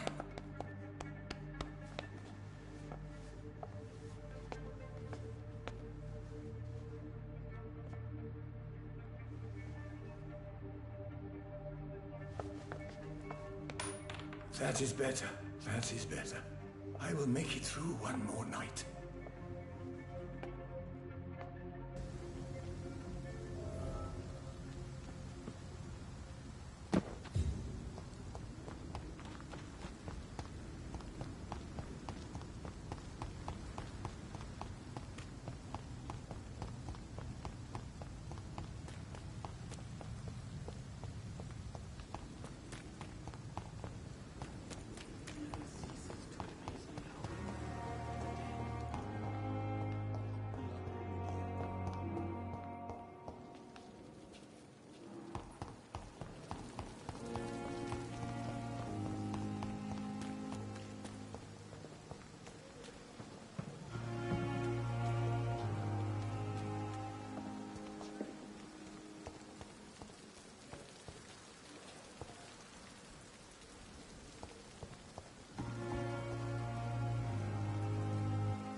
Safer here than anywhere else in the East End.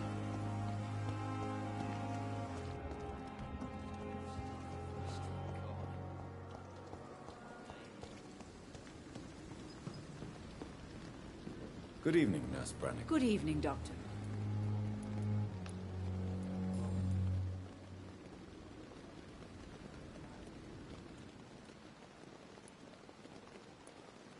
Tell me, Nurse, did you know Dr. Tippett was addicted to medication? I suspected this behavior for some time, but never dared to ask him about it. Until the day he confessed to me. Why would he confess to you about his addiction, Nurse Brannigan? Don't you know you doctors can't hide anything from a nurse? We're always there, even if you don't notice us. Do you consider yourselves our confessors, Nurse Brannigan? I wouldn't dare, Dr. Reed. But I'm intrigued. How did you discover Dr. Tippett's secret? What can I say? I seem to have a knack for discovering secrets. And for hiding them as well. Do you approve of his addiction? Of course I don't approve. But I understand he needs it to fight the exhaustion. Let's hope he'll stop injecting himself once the epidemic is over. And what if he doesn't? Then we'll have to convince him to stop. I believe he's still in control of his addiction, for now, but we must remain vigilant.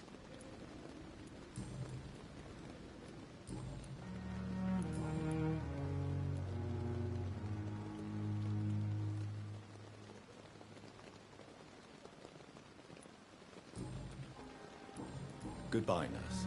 Call me if you need assistance.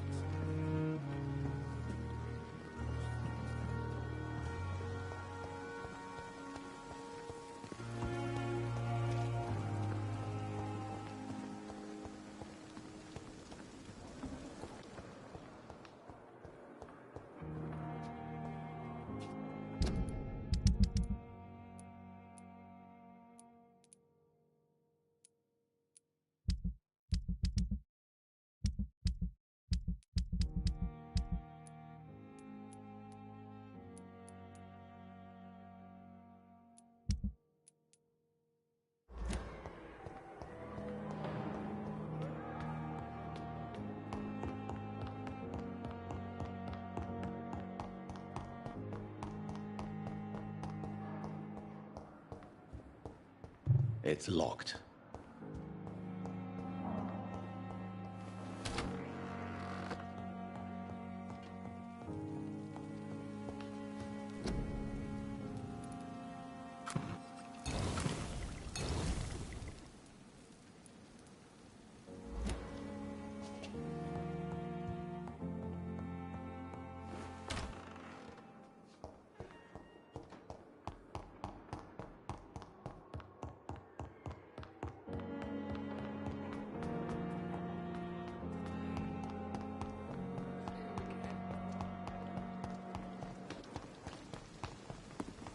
I should consider the offer from that captain. Good evening, Dr. Tippett. Dr. Reed, any good news to share? I know you're taking drugs, Corcoran. Why take such a risk? I need it to endure the long shifts. We have no idea how long the epidemic will last. We can't let it win.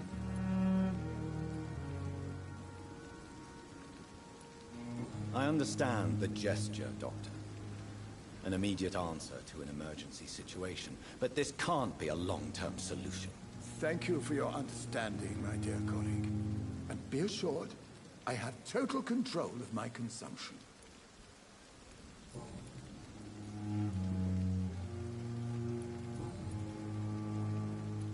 Corcoran, I want you to tell me about Mr. Connor. How did he die? What happened? He was my pet. I know you're taking... I understand. Thank you for your I will cover for you, Dr. Tippett, by keeping what happened to Mr. Connor to myself. I don't know what to say, actually. I can't exactly force you to become my accomplice. You didn't force me. This is my decision to make. I believe you're still of use to the hospital, considering the situation. Then I can make you this promise. As soon as the epidemic is eradicated, I will resign.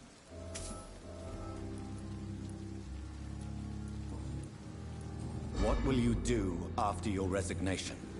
Do you have a plan? I always fancied visiting Cyprus. Such a beautiful island. I could buy a house there, by the sea. Read poetry, and wait for death. Goodbye, Dr. Tippett.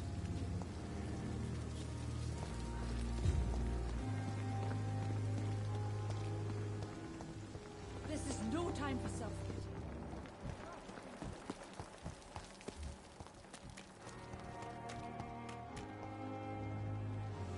Hey, Doc.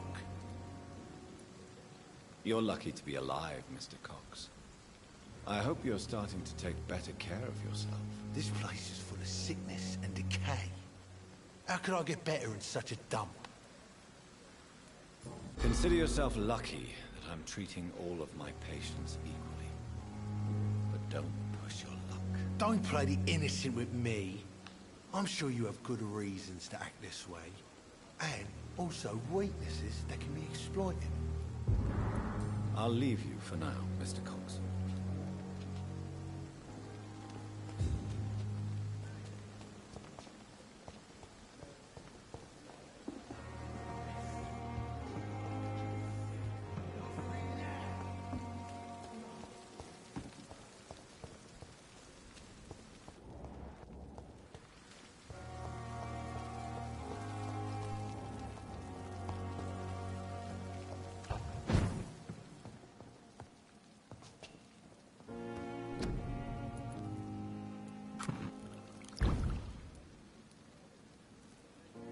Razvan Vasily was infected by Spanish flu, but also has the highly unstable blood of the Skulls. Is the London vampire epidemic transmitted through the flu? I should talk to Dr. Swansea about it.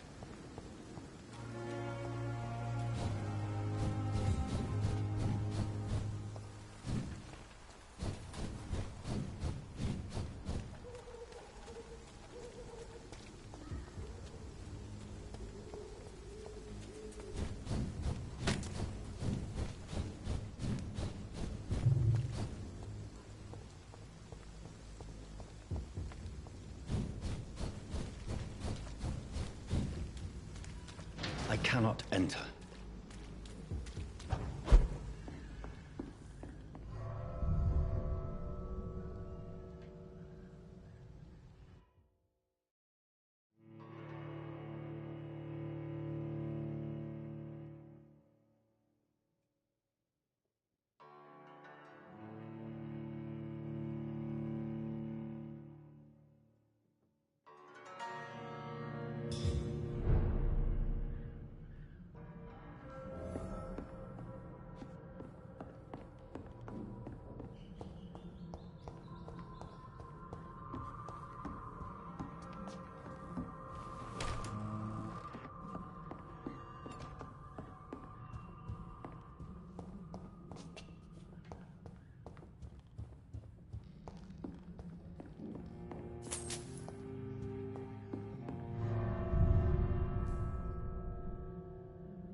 No, please, I don't have your money. Come on, Barrett, you know.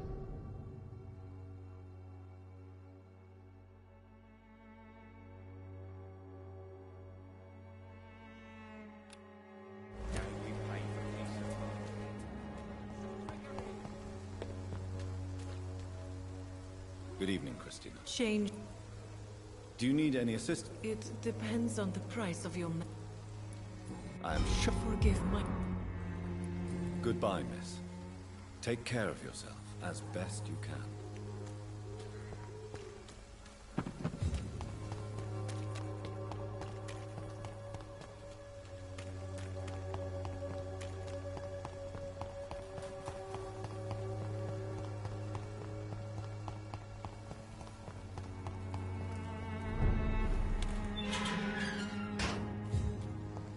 It ain't human! Kill it!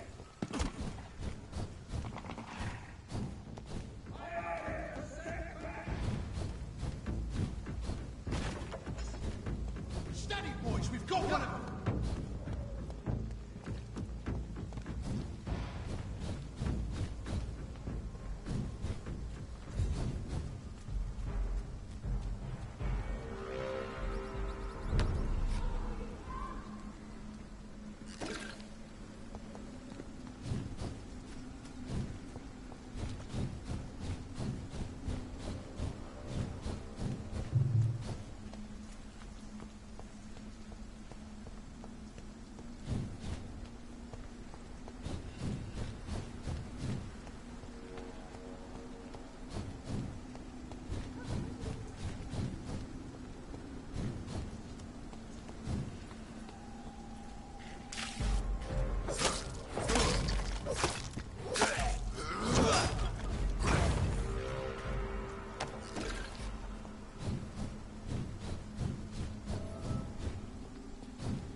Somebody help!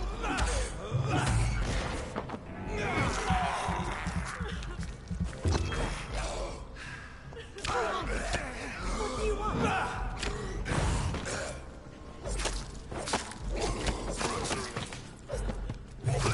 Somebody help!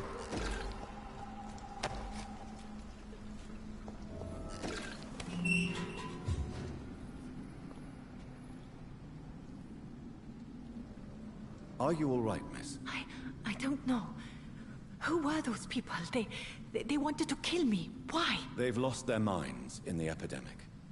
They won't come back for now. You seem to know a lot about them, sir. I'm Dr. Jonathan Reed. I'm investigating this disease. I am Xiaoxun. Thank you so much for helping me, Mr. Reed. I must go to the cemetery now. Goodbye.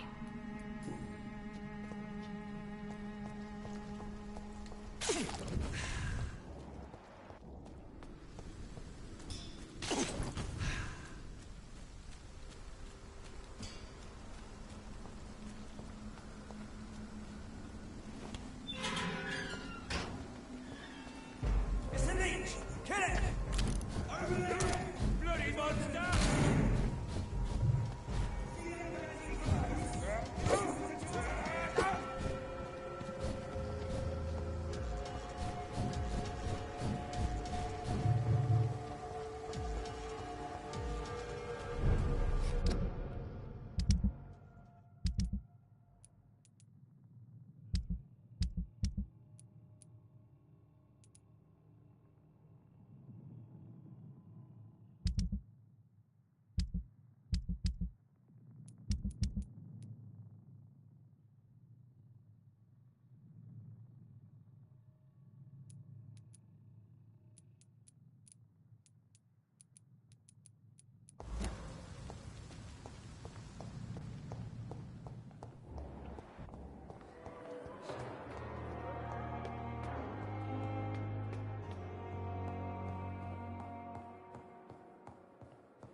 Evening, Edgar. Could I get your professional opinion? Please speak, but I have something important to tell you. This strain of flu, it's very different from the one I saw in Europe. It's downright peculiar. Really? What makes you say that?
I've just looked at the blood of one of our recently deceased. I see.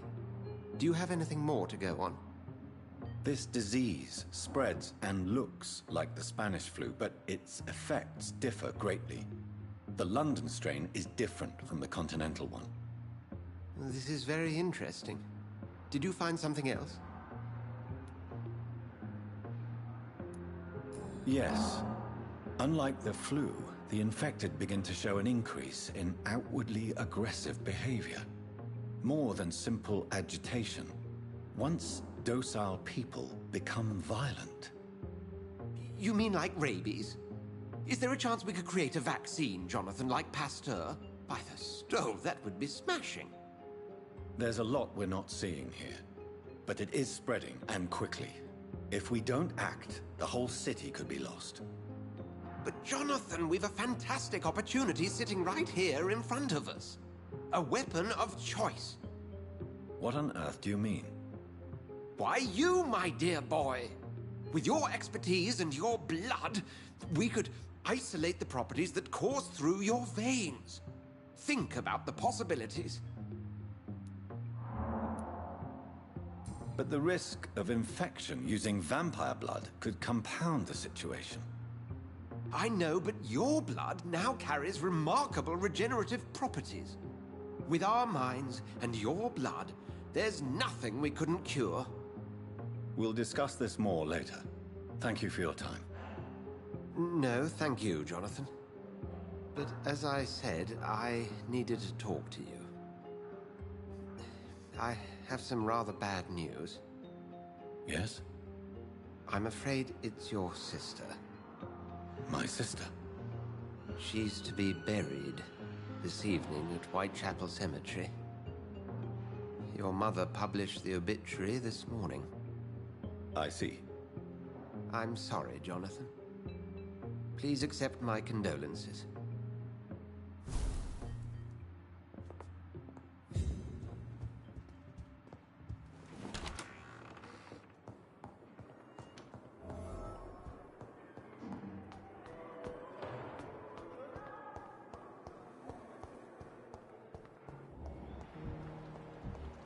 I never thought I would have to attend my murdered sister's funeral. Mary, I can't forgive myself. I'll find the truth about what happened to us. I swear.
stinking alley reeking worse than a week-old lavvy. Good evening.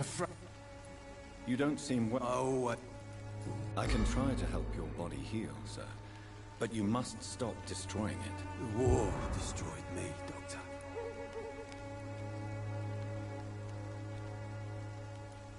A gun, alcohol, and a bad temper make a terrible cocktail, sir.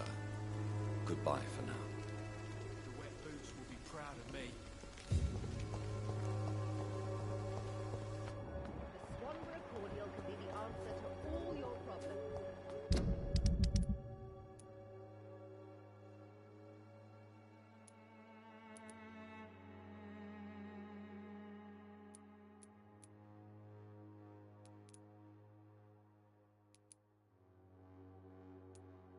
As long as you have the money.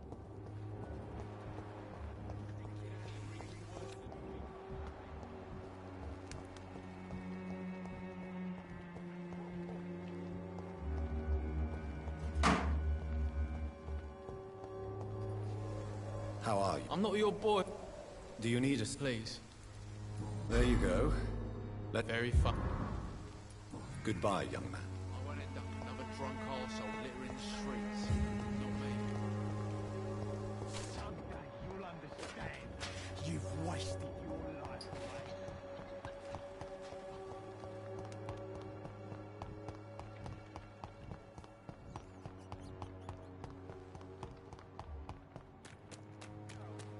I don't have your money. Come on, Barrett, you know the game. You pay for a piece of Mars. The other way this week, Joe. Good evening, Harry. May I come in? Sure. Sure. Is there only pain and suffering in this world? So, may I ask you a few questions? I'm not bothered. What could be worse? Do you need any medical help, young man? Yes, I do.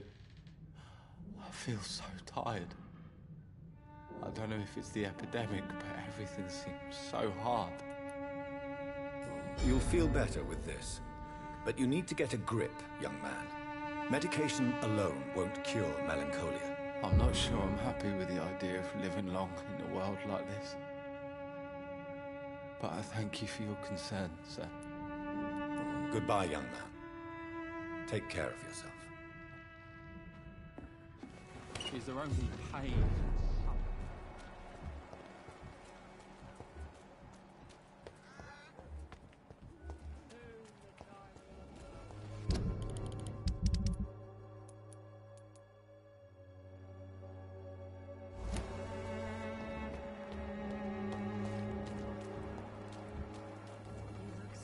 Good evening, Doctor. Can I help you? Do you need assistance? That would be nice of you, Doctor. Who knows what I may have caught you in my investigation. If you persist in investigating the most pox-ridden boroughs of London, you must accept the risks. Thank you, sir. Goodbye, Mr. Darby. Farewell.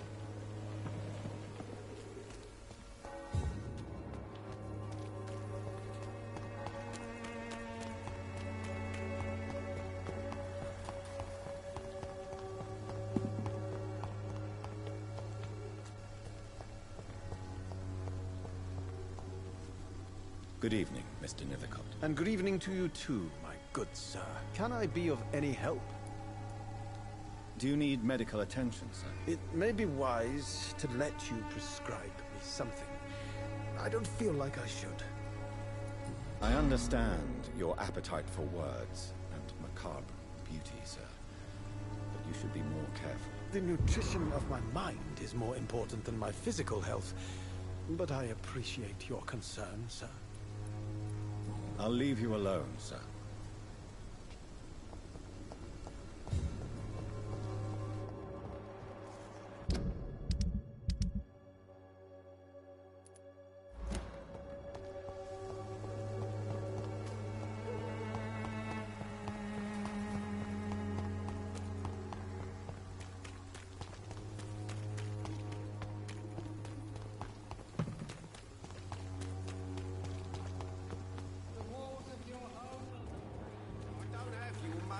Come on, Barrett, you know the game. You pay for peace of mind.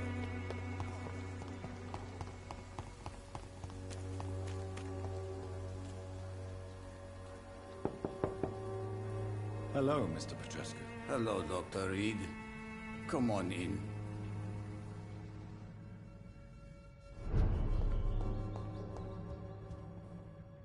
Yes? Do you need some help, Mr. Petrescu? I am very tired, but that is all. I don't need you, Doctor. Well, I think you do. Take this, and you'll feel better. Free drugs from an English doctor? It must be my lucky day. Goodbye, Mr. Petrescu.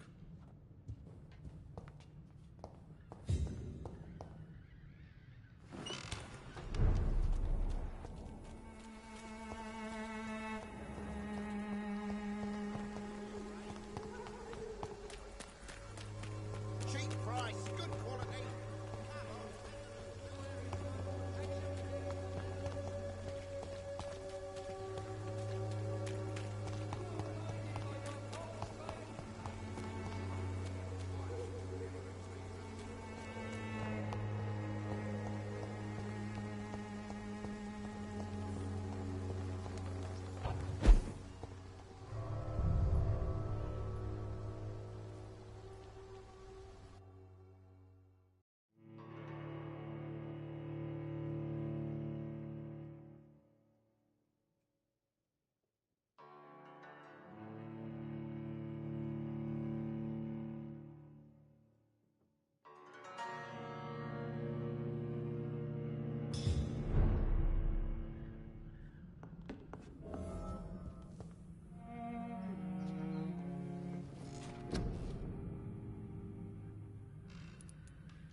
Good evening, Nurse Brannigan. Good evening. Goodbye, Nurse. Call me if you need assistance. Good evening, Milton. Good evening, Doctor. Goodbye, Milton. Good evening, Milton. Good evening, Doc. Wise choice.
My dear sister, I don't know if I have the strength.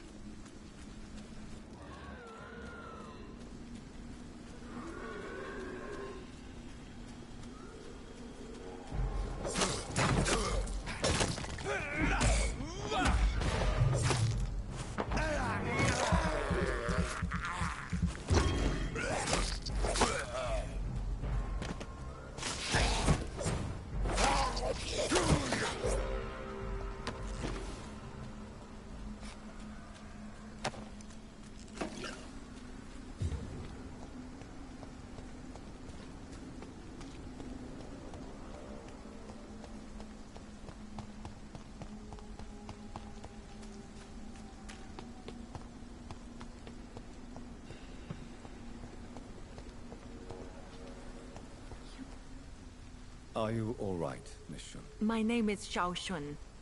This is the proper way to address someone in my country. I do apologize, Xiao Shun. Are you all right? Yes, I am. This is the only place where I can find some kind of serenity. Some way to remember my dear Matthew.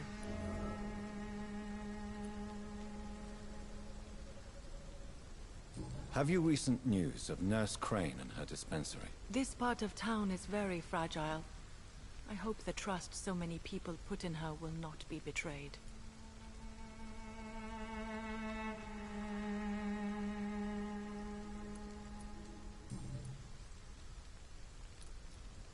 Tell me how your husband died, Xiaoshun. Matthew died of the Spanish flu, like so many others.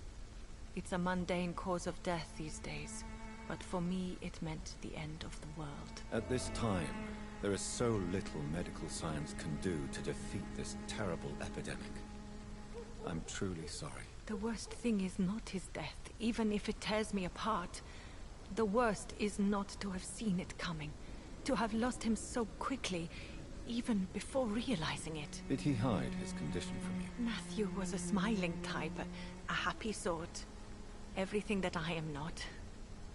Did he laugh at his death to come, or did he not realize what was going to happen? I'll never know. The Spanish flu may be the worst disease mankind has ever faced. Why are you blaming yourself? You don't understand. I didn't know he was so sick. I didn't realize the gravity of his situation until it was too late. As harsh as this sounds, we are all equally vulnerable to this awful disease. It can take the strongest man in just a couple of days. I never said goodbye to Matthew. We never realized how bad it was. We laughed about it even. He always made me laugh. Now I don't have enough tears to shed. Are you on your own? Do you have any friends or family who you could be with? I have family and friends, but I need to be here alone. One day maybe I'll go back to them, but not now. I need silence, and I need sadness. You should not be by yourself. Grief can be a terrible trial, and it's even worse when you're alone. Thank you for your sincere words, Dr. Reed. I sense you trying to help me, even if I don't quite understand why.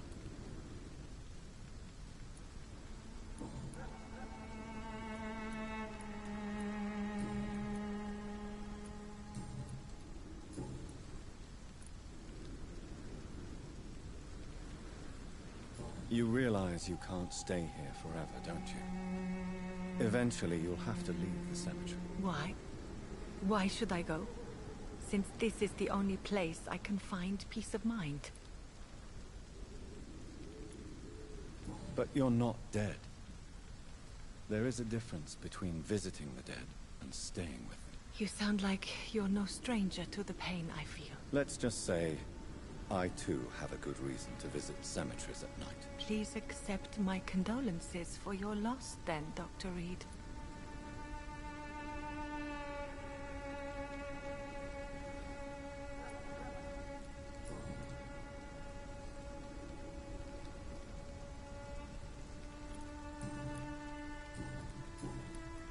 Are you a doctor yourself? Is this why you feel so guilty for not saving your sick husband? No, I am not. But I still need to blame someone for Matthew's death. And who else, if not his wife, who did not see it coming? I'm a physician. One of the best in the country. But I was unable to save my own sister, Mary. She died in my arms. Why tell me this? Is it supposed to make me feel better? No. But I wanted you to know that you have done nothing wrong. Unlike me. May I ask what caused the death of your sister? You could say she was also killed by a terrible disease. A disease I have sworn to fight and cure, no matter how long it takes. Thank you for sharing that with me, Dr. Reed. Maybe it's time we start to rebuild our lives, you and I. You should go home now. I think you're right. Cemeteries are for the dead, for they need silence too. Thank you for your honesty and your wisdom, Dr. Reed. Thank you for your company, Xiaoshun. Take care on the way home. Maybe I'll see you again in Whitechapel. Goodbye for now.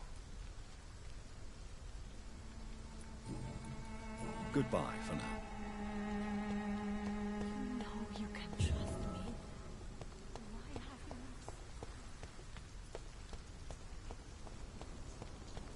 Since I can't reveal myself to my mother now, I must find a discreet spot to attend the ceremony.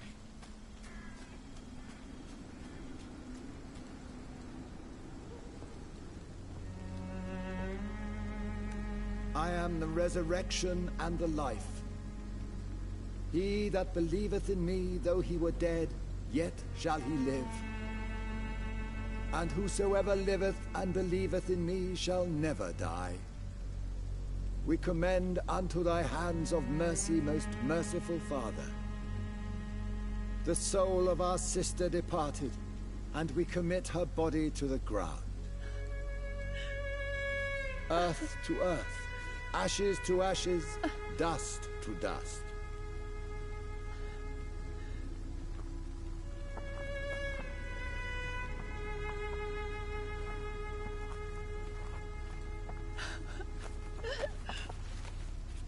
Why kill my Mary and stick her here in this cold, god-awful place? These are the legal requirements for the epidemic, madam. Oh, Avery, I feel so tired. Please take me home. Yes, madam.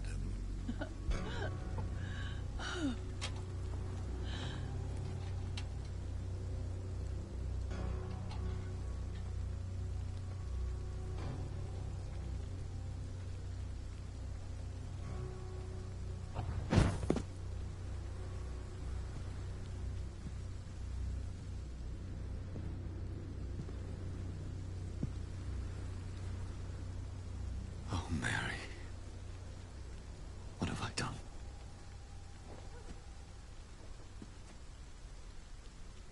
If I could only change one thing. One thing. This is a nightmare. Jonathan, there is nothing you can do but accept it.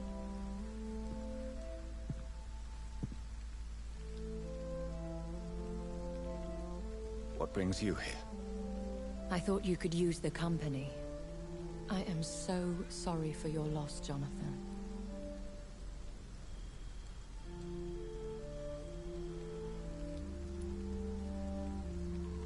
She was a good person. Vibrant, full of life. She was kindness incarnate, my Mary. You're a good person, Jonathan. And a young Ekon. A newborn cast into the night without so much as a candle to guide your way. She had been scouring the most dangerous parts of London in search of me. And it led to her death. Jonathan, don't. I still hear her last thoughts. They echo in my head. Her mind shattered, and it haunts me. Jonathan, stop. Listen carefully. You must come to terms with this. You must learn to live with what happened.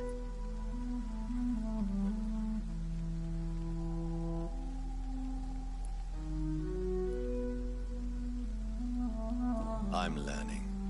Every night is a new lesson. What I am, what I must do to survive. But my sister, she shouldn't have suffered because of my weakness. Don't you see? You're doing the work of our enemies, feeding your remorse. We are weakest when we grieve, and the guilt blurs our senses. And so this is why you're here. To warn me.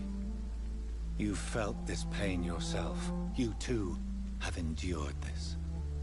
I don't want to lose you, Jonathan. I've lost so many friends. Loved ones I cherished.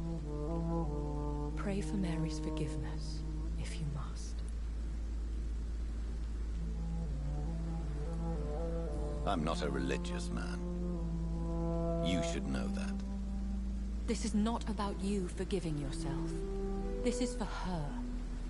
This is you telling Mary how sorry you are. What should I do then? St. Mary's Church is not far from here. Go there and make your peace. Find the solace you need. My lady wants me to confess. No, Jonathan. It's you who wants to confess, I think.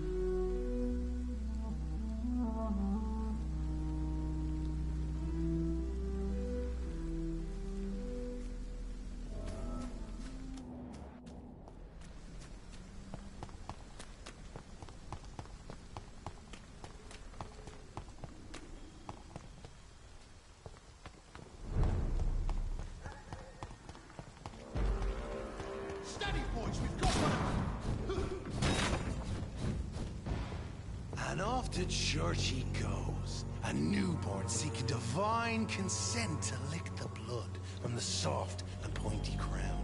Who are you? Make yourself known. Newborn, you reek of guilt and pointless compassion. Shed your skin. Forget your old, weaker self. What do you want from me?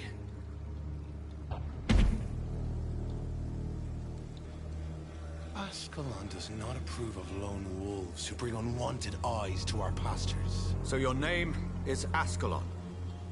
Ascalon's will is vampire law.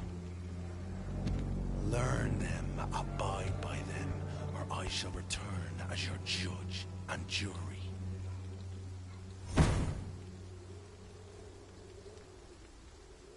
These immortals try my patience with their plans and unsolicited counsel. Best be moving on.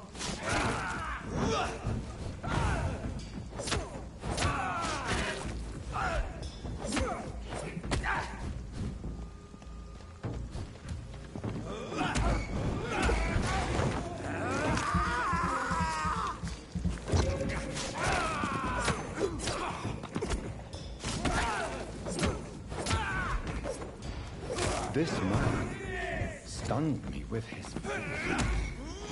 crucifix. This is not good news.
Yes?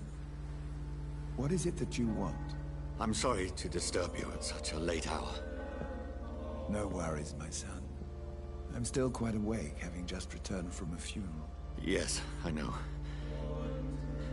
I've forgotten what I wanted. I don't know.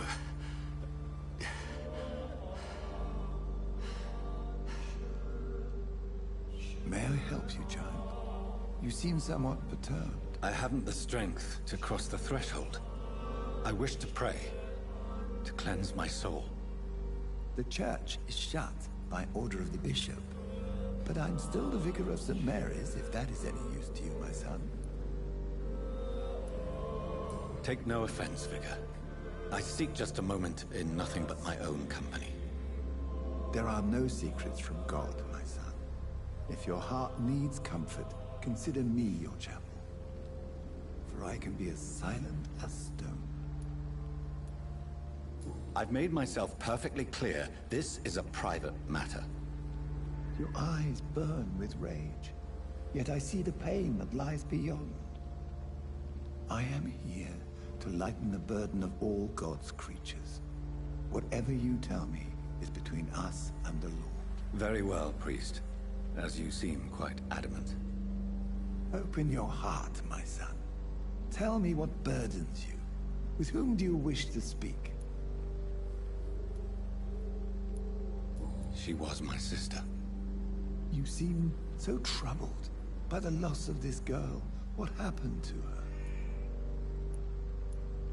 She was murdered. I see. And how are you feeling, my son? I wish I could forget all this. I have a final question for you, my son. This is of the utmost importance. Ask your question, Vicar. What would you like her to know? I killed you. There's no excuse. My dear Mary, forgive me. You have been heard, my son, and your burden will lighten if your words are sincere. Go in peace now, and live your life in the way she would have wanted.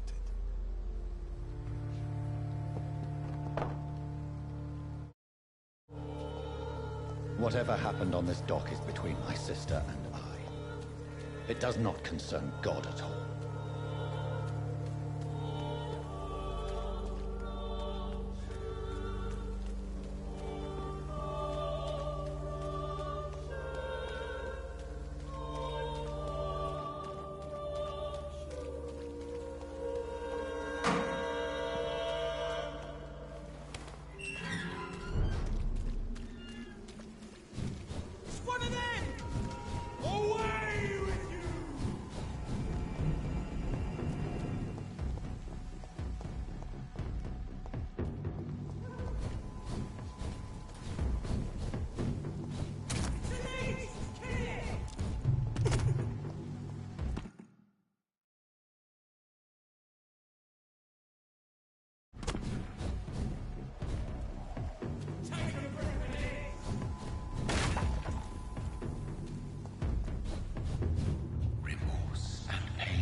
I remember you.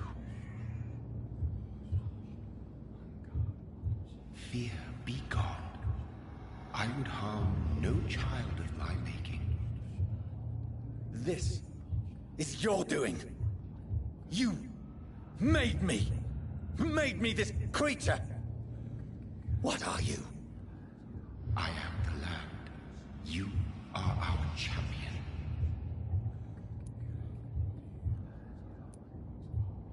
Tell me what you are. I am the whitened bones and blackened soil. The land made blood course through thy veins. What is it you seek? This age is sickly. An ancient poison, an older rage, brewed in a cauldron newly forged. This has something to do with the epidemic. Seek truth, my champion. Defeat the serpent of knowing with iron spur.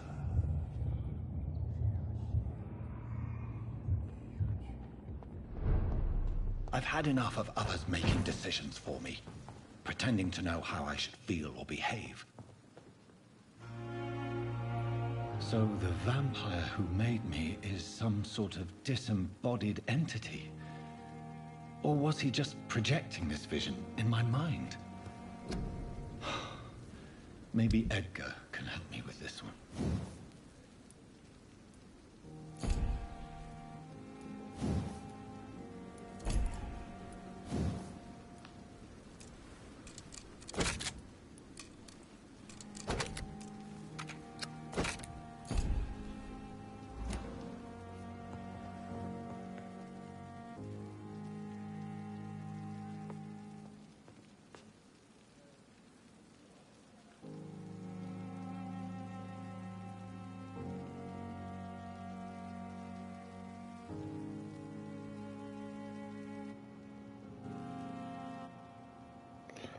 Alright, I am gonna call it here. Thanks for tuning in. I really do appreciate it. If you're new to the channel, like and subscribe. It only takes 1 second for you. It means the world to me. And I will be playing another continuation of this game on tomorrow. Until